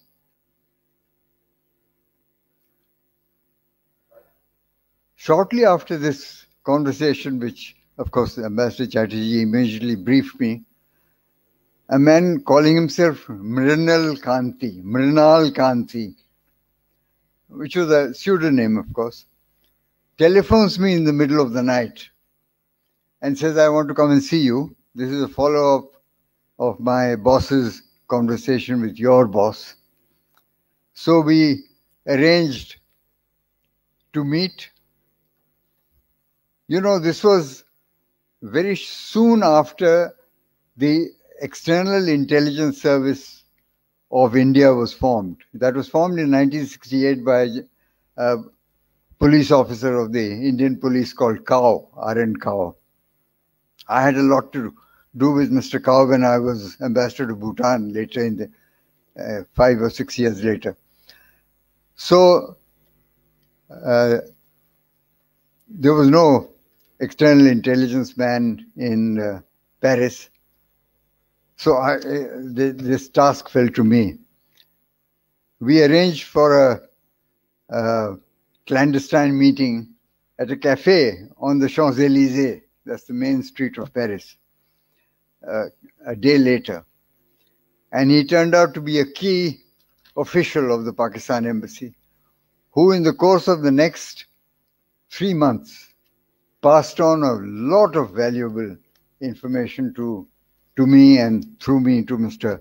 Kao and his people back in Delhi on Pakistan's international policy, on its relations with France and other countries in Europe, and especially on the supply of arms to Pakistan.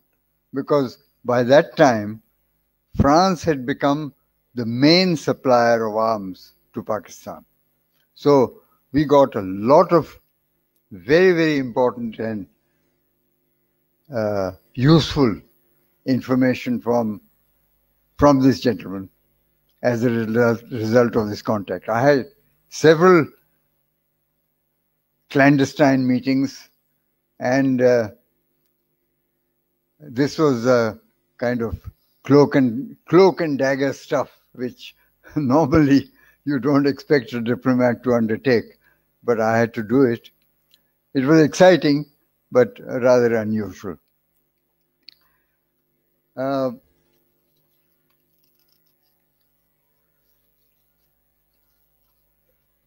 This went on for about 3 months, and then the ambassador, I think, got wise to what was happening. And we had to spirit this gentleman and a Bengali colleague of his, who was also of the same frame of mind. We had to spirit them out of Paris and into a safe house a little outside the capital, and from there to Britain, and from there they came to India and went after Bangladesh was formed, they went back to their country.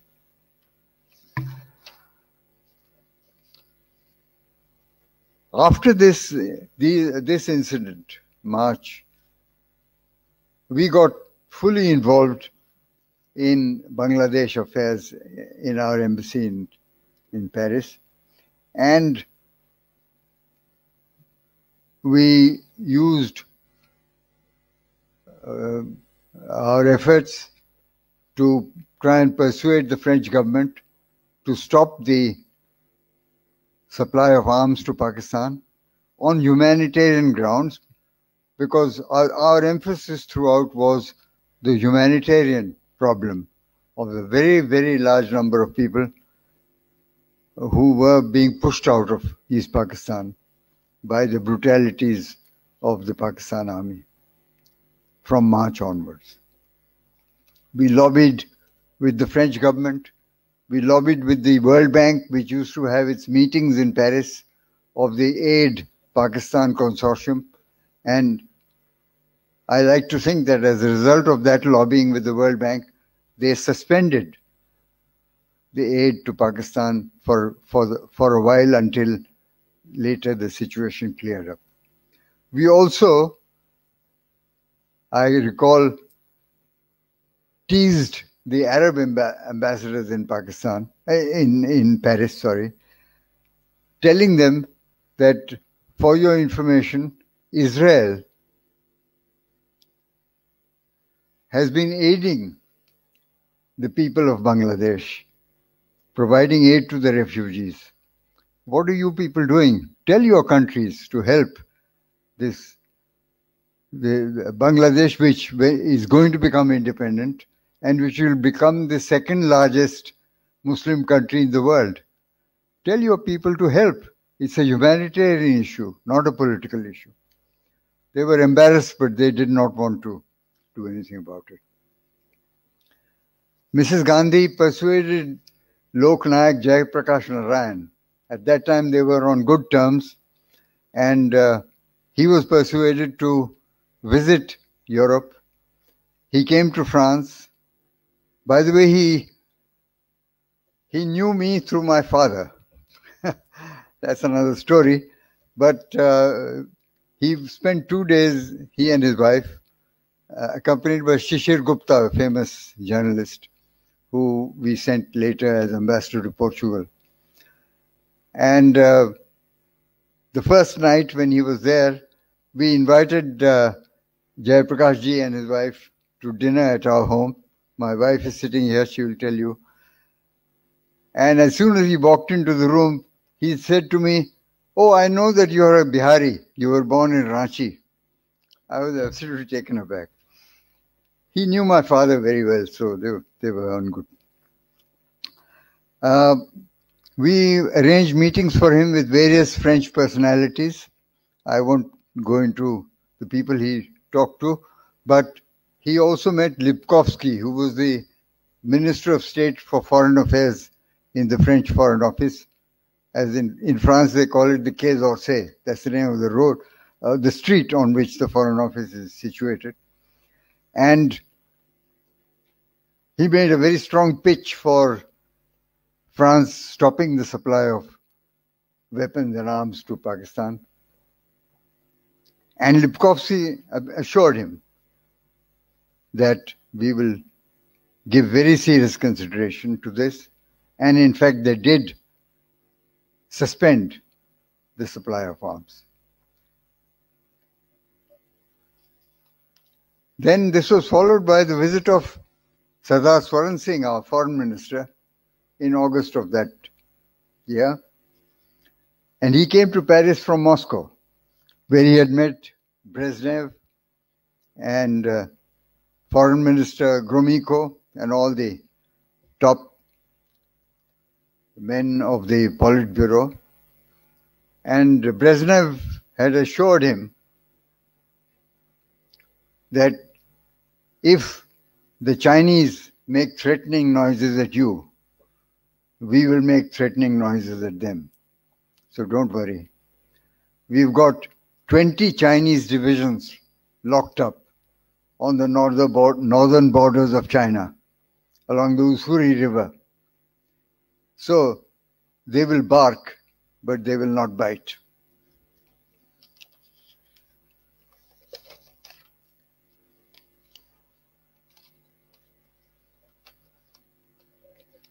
We arranged for Sardar Swaran Singh to be interviewed on TV, Paris TV Channel 1. There were only 2 channels in French TV at that time, Channel 1 and Channel 2. Channel 1 was the international channel. We arranged for him to be interviewed by a sympathetic man, and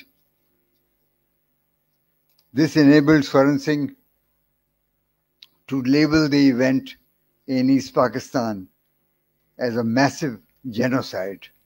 This was good publicity for what was happening in East Pakistan, and because this TV program was seen not only in France but around the whole of Europe. And July of that year witnessed the bombshell in the middle of that month about the secret visit on 10th of July by Henry Kissinger to Beijing from Pakistan. This was a very closely guarded secret. Very few people knew about it, and now we could understand why Yahya Khan was so favored by President Nixon and why the United States was not taking any interest at all in what we were trying to tell them about the massive humanitarian problem that was being created in East Pakistan by the brutalities of the Pakistan army.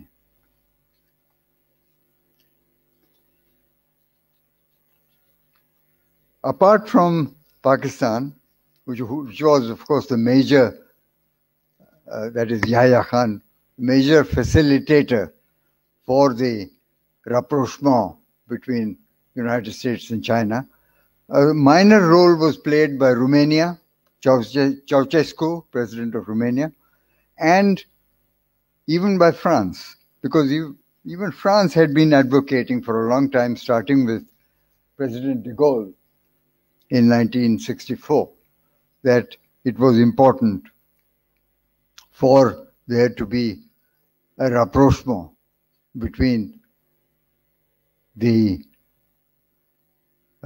West and the East, which of course covered the Soviet Union as well as China. The French took satisfaction in the fact that this was now happening, but they did not publicize it too much, or their role in this too much, because they did not want to offend the Soviet Union. But they saw it as a vindication of the policy which de Gaulle had started in 1964. August 6, 1971 was also the, as you all know, the signature of the Treaty of Friendship and Cooperation between India and the Soviet Union. And it was seen in France as a victory for the Soviet Union, diplomacy, for Soviet Union's diplomacy. It was seen as a stern warning to China by the Soviet Union not to interfere in South Asia, but also as a counsel of moderation to India about proceeding carefully. Analysts in Europe saw this treaty as the beginning of the end of the policy of non-alignment, although we maintained at that time and for some time, in fact for a long time thereafter, that it was not an alliance or a treaty of that kind or a no-war pact. One other interesting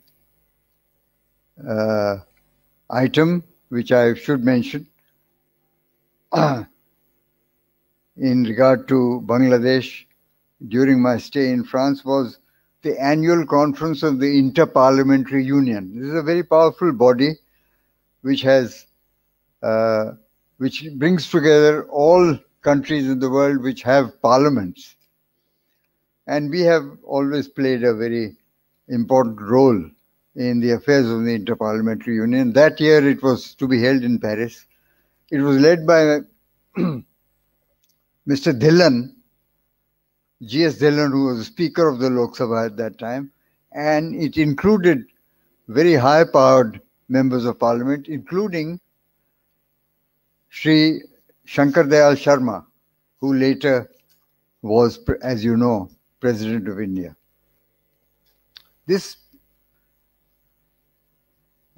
conference took place in Paris, and an important agenda which we had moved to place on the agenda, an important item, was the situation in Bangladesh, situation in East Pakistan.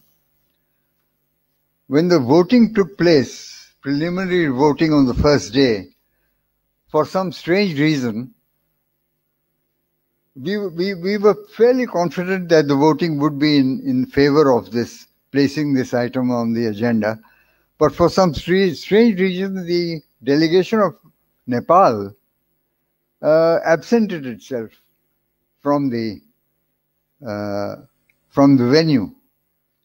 And because of the rules of procedure, that was taken as, not taken as an abstention, but was taken as a negative vote.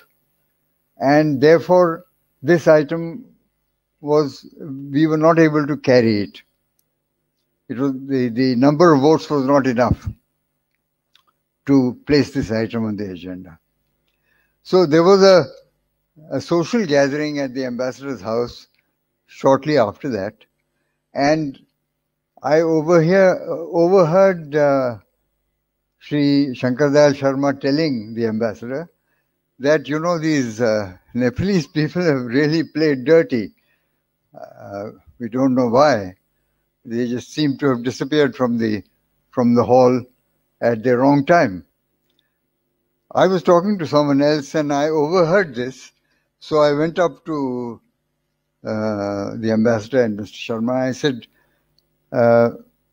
you know, I know the ambassador of Nepal very well, and he's a good friend of mine. By the way, he was a very, very sort of innocuous person who did not want to push himself forward, the Nepalese ambassador. So very, very few people knew him even. So I said, I know him very well, and would you like me to go and work on him? So I said, fine, do it. Go ahead. So I got into my little Morris Minor that I had, borrowed from my wife, because in Paris you can't run a big car. There's no parking. So I got into that car, dashed off to the other end of Paris, about 5 kilometers away. Fortunately, the ambassador was at home. And fortunately, the Secretary General of the Panchayat, which is the name of the parliament in Nepal, was also there. So I said to him, I said, for heaven's sake, you people have come, you know what is happening in East Pakistan. Huge humanitarian problem.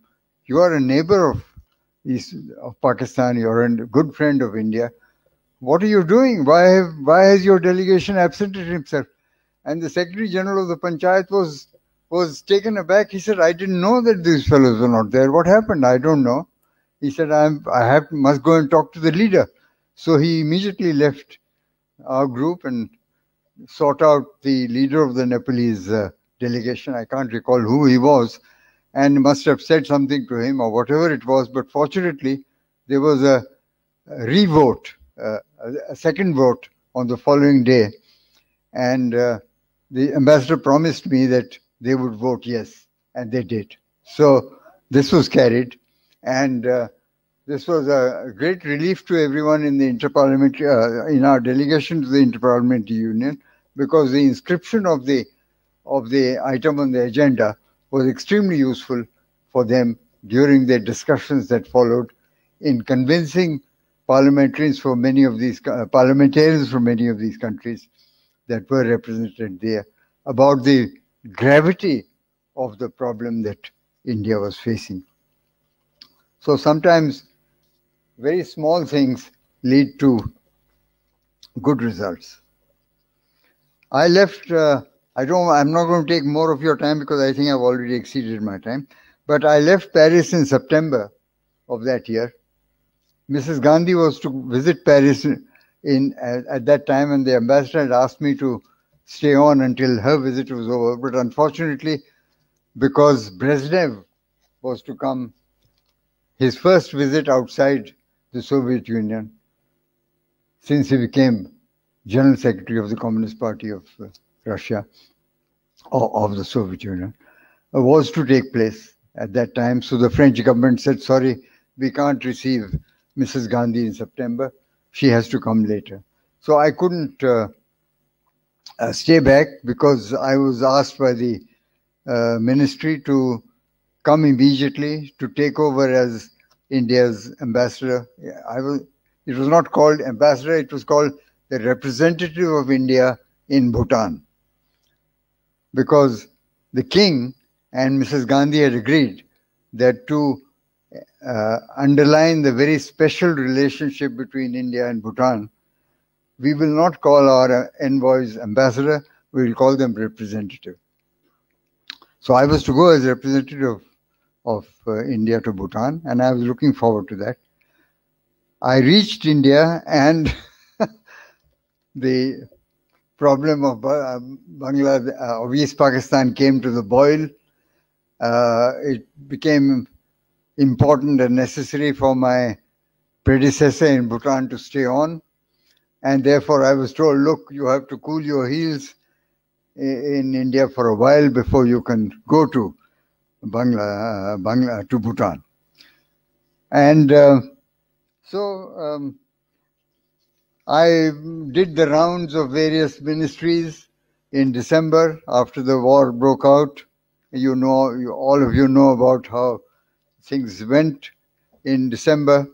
The attack on the 4th, I think it was, on our airfields, and then the declaration of war and so on. And during the course of my rounds, I recall I called on Mr. K.B. Lal, who was at that time Secretary, Ministry of Defense, very well-known ICS officer who had been Commerce Secretary when I was serving in the Commerce Ministry. I knew him extremely well. We got on very well together. So when I asked for an appointment, he said, no, you don't come to my office. Come home with your wife. Come and have a drink with us. So I went to his home and I said, you know, I'm at a loose end because for the next 3 months I have to hang around in India. I've been told I can't go to Bhutan. He said, oh, is that so? Well, look, I'm looking for a martial law administrator in Bangladesh. And half in jest, he says to me, why don't you come along with me to Bangladesh? I said, no, sir, I'm sorry, I don't think I can do that. I have to go to Bhutan. Just an aside. I also called on Muhammad Yunus, very close to the Gandhi family, member of the Indian Foreign Service, a good friend of mine. And he was Special Secretary in the Foreign Trade Department of the government. He was in a buoyant mood. He was predicting a not so rosy future for Pakistan. Later, he came to Bhutan as Special Secretary in Foreign Trade Ministry. And of course, we were good friends. He came and had a meal with us.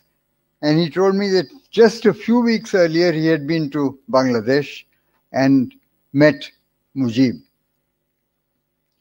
And he told me, he said, Mujib warned me, tell your people that Bhutto is a thoroughly unreliable man and you will be making a mistake in dealing with him.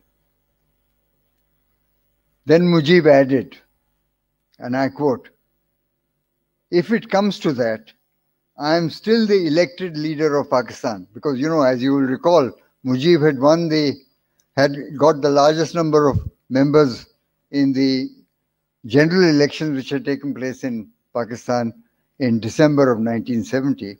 So quite rightly he said, I am the elected leader of Pakistan. And then he said, and I will go to West Pakistan and ask the Indian army to follow me. I finally got to Bhutan in February of 1972. And you will know, you may remember that Bhutan was the second country after India to recognize the new state of Bangladesh. The king of Bhutan at that time was Jigme Dorji Wangchuk, who was known as the Druk Gyalpo. That's the Bhutanese name for king. He asked me about diplomatic relations and so on, and he said that I'm thinking of, with our encouragement and concurrence, he said, I'm thinking of establishing diplomatic relations with Bangladesh on the basis of concurrent accreditation. That means that the Bhutan ambassador in Delhi would be the Bhutan ambassador to Bangladesh and vice versa. Bangladesh ambassador in Delhi would be the Bangladesh ambassador to Bhutan. And he said, of course, I will not take any decision until I meet Mrs. Gandhi later this year in Delhi. Unfortunately, a very fine man, this King Jigme Dorji, he died totally unexpectedly in July of that year on a trip to East Africa in Kenya. And his son, Jigme Singh Wangchuk, who was only 17 years old, took over in October, in July of that year. I, of course, had very close relations with the king as the only ambassador in that country at that time. India was the only country that had an ambassador. And in my first meeting with him, I recall telling him that China had blocked the entry of Bangladesh into the United Nations. So we are sponsoring a resolution in the General Assembly asking the General Assembly to request, or rather ask, the Security Council to reconsider the question. And we would like, I said to the king, I would like Bhutan to support our move. And he said, of course, Bhutan will support your sponsorship of this resolution on Bangladesh. Throughout my 2-year stay in Bhutan, the new king and his government abided scrupulously by our treaty with Bhutan, which talks about India not interfering at all in the internal affairs of Bhutan, and Bhutan agreeing to be guided by India in its external relations. Scrupulously observed by both sides. Although I must confess that the young king and even his father used to ask me for advice on almost everything under the sun, not just external relations, but that is beside the point. As I said, they scrupulously abided by this. And one instance I'll give you, because Bhutan is a landlocked country. For 3 or 4 days I was absent from Thimphu, that's the capital of Bhutan. And during that time, the Bhutanese Foreign Office, maybe with the approval of the king or maybe without his knowledge, instructed the Bhutan mission in the United Nations to co-sponsor, under pressure from the Nepalese delegation, a resolution on landlocked countries. Now this was a very, very sensitive subject for us, because usually Nepal was in the habit, goaded by others outside, other countries, I will not name them, to try and embarrass India by taking steps of this kind, initiatives of this kind at the United Nations. So they had pressurized the Bhutanese delegation to agree to co-sponsor a resolution on the landlocked countries. When I came back and I found that this had happened, I was appalled, because this would have been a great setback to India-Bhutan relations. So I immediately sought an audience. An ambassador, seeing the king, the head of state or head of government, in diplomatic parlance, especially in a monarchy, it is called audience. So I sought an audience with the king. And of course, it used to be a very informal affair, because the young king used to telephone me and say, hello, Mr. Gokhale, I'm Jigme. can you come and see me? So that was the kind of relationship we had. But anyway, I sought an audience. I went to see him. I explained to him the implications of this so far as India was concerned. And I said, I would very much like you to kindly reconsider your government's decision to co-sponsor this resolution. He said, give me a few minutes. He went into the other room. He talked to his foreign minister, who was also a fine man, a good friend of mine, came back. He said, I've given instructions to my government to countermand the earlier instructions. When I conveyed this to Delhi, they almost fell backwards because they thought this was a kind of extremely unexpected, of course, a very, very pleasant surprise for them. While in Bhutan, I must end, I'm running out of time, or I have overstepped my time anyway. While in Bhutan, I had the pleasure, and this is for the benefit of the retired and serving officers of the Indian Army who might be here, and the Air Force and so on, that I had the pleasure of getting to know many of the major actors on the Indian side in the liberation war of 1971, starting with then General, later Field Marshal Manekshaw, General Jagjit Singh Arora, who came twice to Thimphu while I was there, on one occasion with his wife at the invitation of the king, General Jacob, the man who was there at the surrender ceremony,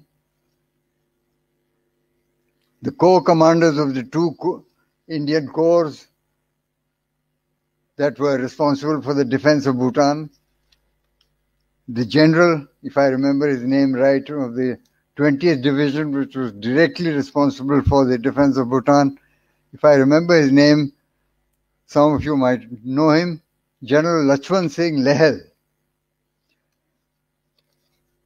So I had a lot to do with the Indian Army, although I've never served in the Army, but very, very close association with many of your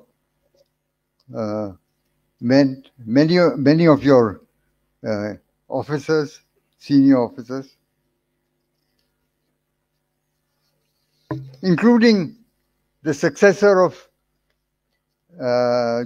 Field Marshal Manekshaw as Chief of Army Staff, that is General Beur, General Gopal Beur. In fact, the Beurs are family friends of the Gokhles. So I used to call him Gopal Dada.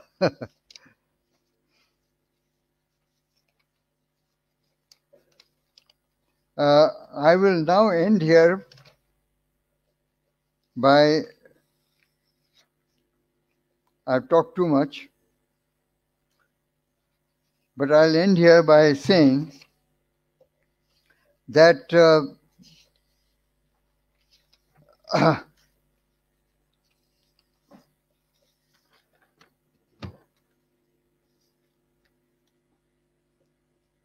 I would like to sum up by saying, first of all praise to the political leadership and to our armed forces for the achievement and the success of 1971. Secondly, firm and decisive action by the political leadership based on an adequately considered assessment of a situation and on clear instructions to the implementer. In the case in 1971, the implementer was the Armed Forces of India, are vital for success. Thirdly, in international relations as in personal ones, the ability to listen, to understand the other side's motives, to clarify one's vital interests, to be willing to adjust without sacrificing one's vital interests, are the best means of resolving complex, seemingly intractable problems. Fourthly and finally, unfortunately, we cannot escape geography. We have to coexist with our neighbors, even very difficult ones like Pakistan. It calls for patience, flexibility, determination, and perseverance. Fortunately, policies can and do change with time. A fine example is the US-China relationship. A superpower like the US ignored China for 2 decades, Communist China for 2 decades, from 1949,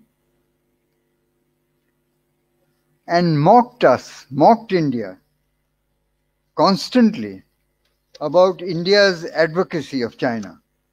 You know, we were one of the major and very, very spirited supporters of the move that China, mainland China, must get China's seat in the United Nations.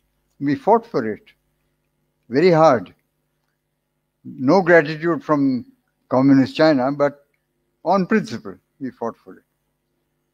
Suddenly, in 1970-71, the United States performed a complete volte-face, an about-turn. Volte-face is the French for an about-turn. When it perceived the benefit to the United States of the fast widening rift between the two brothers, Soviet Union and China, and the fact that the US could take advantage of this. About 50 years later, the US-China relationship appears to be changing again, a second time.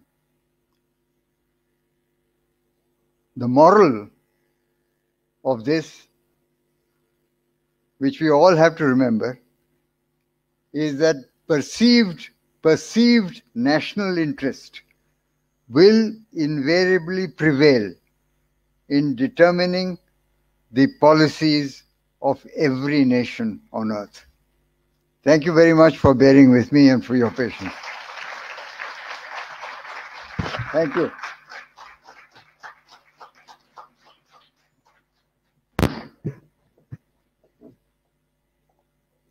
Thank you, sir. We will now have some questions.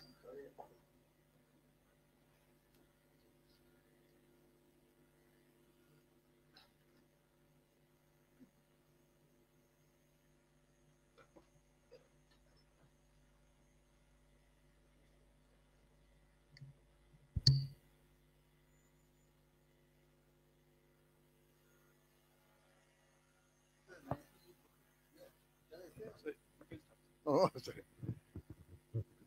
After the 1947-48 war, we went to the UN to settle the dispute.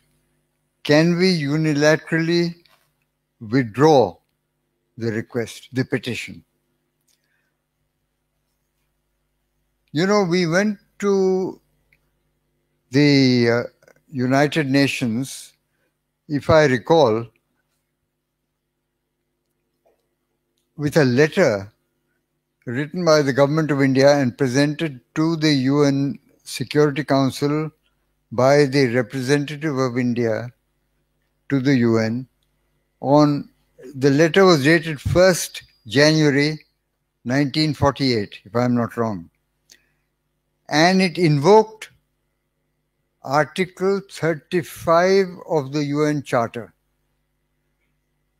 Now, the UN Charter has two chapters which deal with settlement of disputes, with maintenance of the peace, with question of attacks, aggression, sorry, not attacks, question of aggression by one country against another. Chapter 6 is about the peaceful settlement of disputes.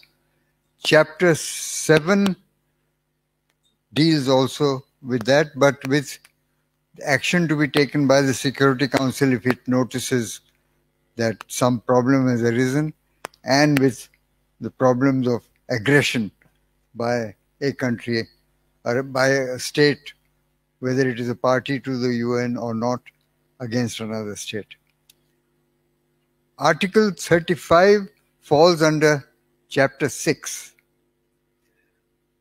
I am not, frankly, because I did not deal while I was in the Foreign Service, either with Pakistan or with the UN desk. And therefore, I am not privy to the reason, and I have not seen anything in writing on that issue, why we chose to go to the United Nations under Article 35 and not under which was under Chapter 6, and not under Chapter 7, which we could well have invoked in, I think, under Article 51 of the Charter, which talks about aggression by one state against another, and which provides for the state against which aggression has taken place to take the requisite self-defense measures until the matter, and to, of course, to report the matter to the Security Council and to pursue those self-defense measures until the Security Council takes appropriate action on that request, on that appeal. So I do not really know why we did not go to the UN. Perhaps someone in the audience who is better informed on this might be able to throw more light on that.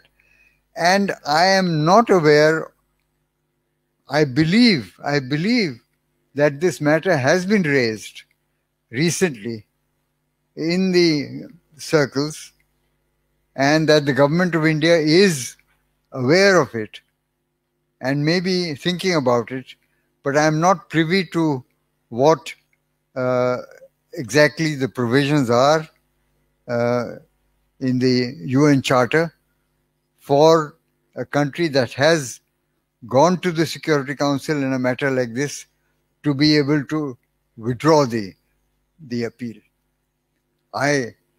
If it is possible at all, I'm sure that this would be a very important step and a very necessary step that India can and should take. But the very fact that it has not happened until now may well be that it is not provided for in the provisions of the United Nations. I'm sorry, I can't give you a more definitive answer to this because I am myself not privy to the exact situation. There are questions from three personnel here. First is how tanks reached at 12,000 plus in 47-48. Why did it not happen in 62? 62 war was fought at two places. One is Arunachal and second in Ladakh, you know. So as far as Arunachal Pradesh is concerned, very little tank deployment can take place there, except for a counterattack or something. So tanks need not have been used in Arunachal Pradesh. But as far as Ladakh is concerned, the battles were fought at Chushul. And Chushul and Depsang Plains and all that area, tanks can go, but there was no question of tanks in those areas. While in 47, tanks came to Zojila, and from Zojila to Chushul is a great journey. I mean, so therefore, tanks could have been used if and also I think equally important is we had a very aggressive GOC there, General Thimaiya, while 62, the leadership was not as aggressive. But in any case, Chushul reaching there is very difficult. Quite a bit away, but presently tanks are deployed there. I hope you know it. In the present standoff, tanks are there in Ladakh, but 62 was too far away. Sir? Yeah, please do, sir. Please do.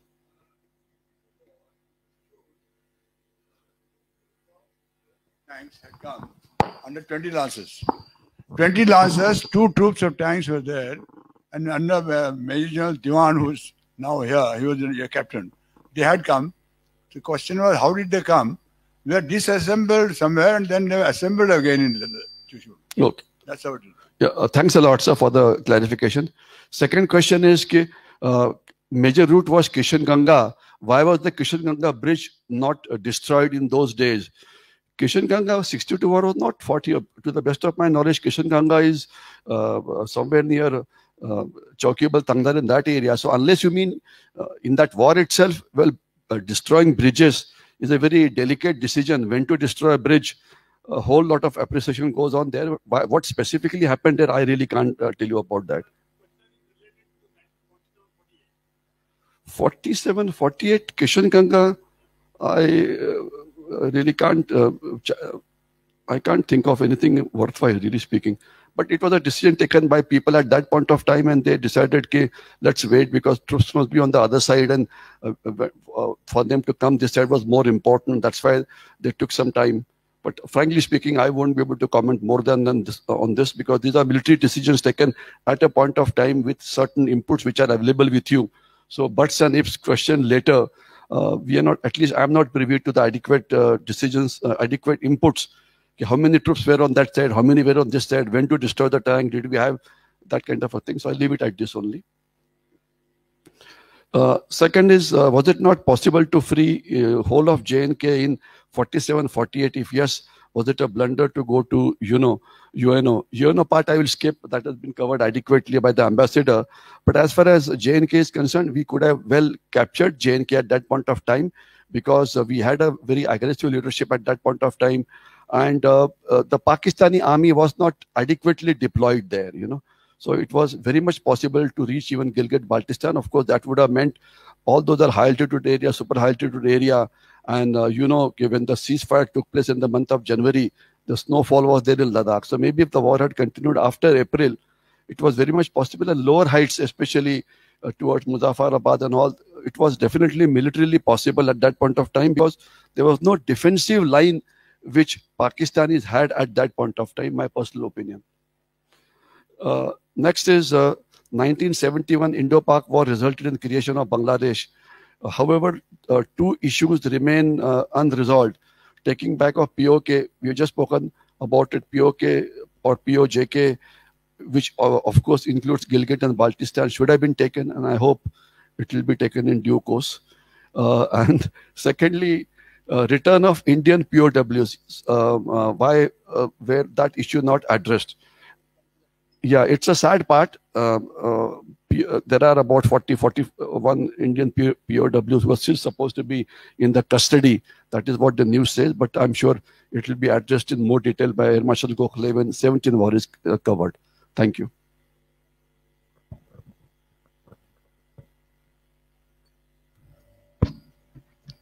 Thank you, members of audience, for asking these questions, and thank you, dignitaries, for answering them aptly. It is now time for vote of thanks. I request Shri Bharat Vankate sir to kindly come here and present it.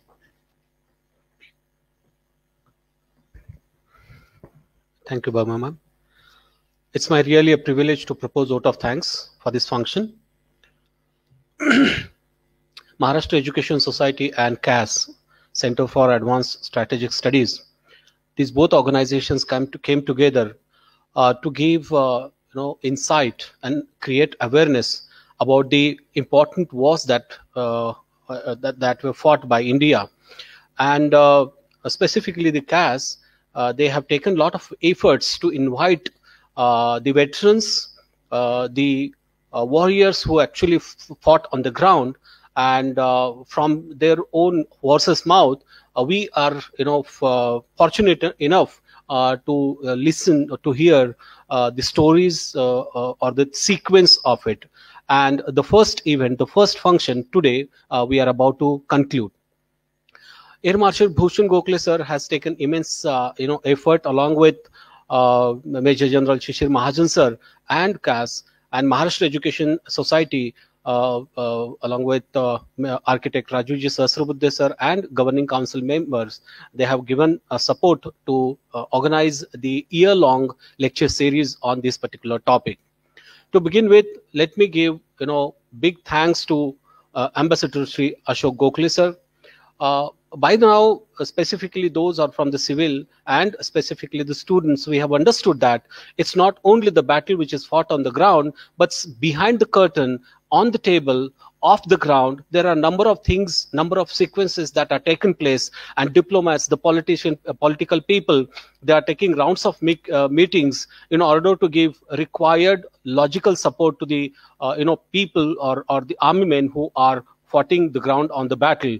So that all the sequence, for 30-40 years across the nation, including even were covered aptly by Ambassador Ashok Bhosle sir.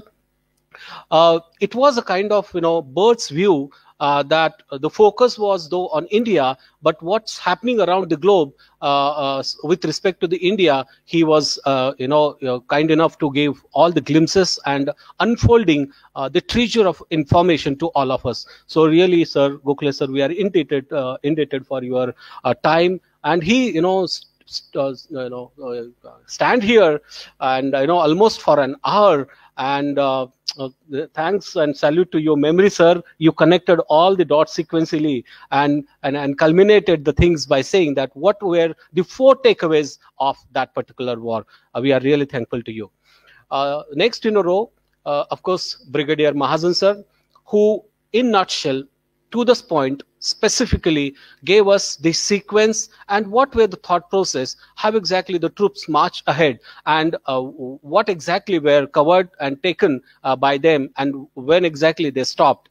It was Mahajan sir who, along with the graphs, tables, and PPT, he took us to the ground and to that particular period, and what could have happened we were able to imagine, and we were really thrilled with your information, sir. We are really thankful for that.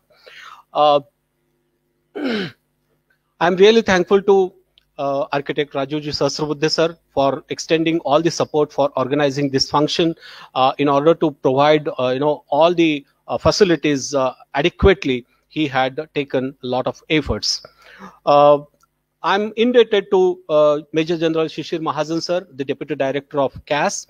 He had, along with Director Bhushan Gokhale sir of CAS and President of Maharashtra Education Society, they have worked, relentlessly to invite the perfect or apt people who can share their views, and therefore I'm really thankful to not only Major General Shishir Mahajan sir and Air Marshal Bhushan Gokhale sir, but the entire staff who have put in all their possible efforts to bring out this particular program in a best possible way.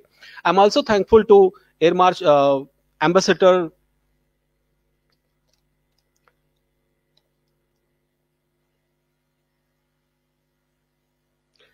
Mangal Murthy sir, who is taking part on the with the help of online media, the Facebook and YouTube.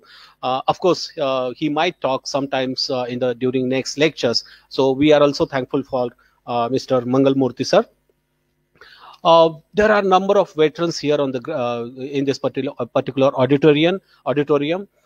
Number of people who have actually served in the armed forces, specifically during those period. We are really indebted to have you, all of you, on this particular August gathering. I'm thankful for all the members of the Governing Council of Maharashtra Education Society, the life members, the present and the past. I'm also thankful to dignitaries who are there in the hall and who are watching through the online mode. I'm also thankful to all the audience who have come here all the way and taken the benefit of this particular lecture. And my thanks are due to all the participants who have raised their queries and asked questions. And I'm thankful to Gokhale sir and Mahajan sir for answering their queries. Thank you very much.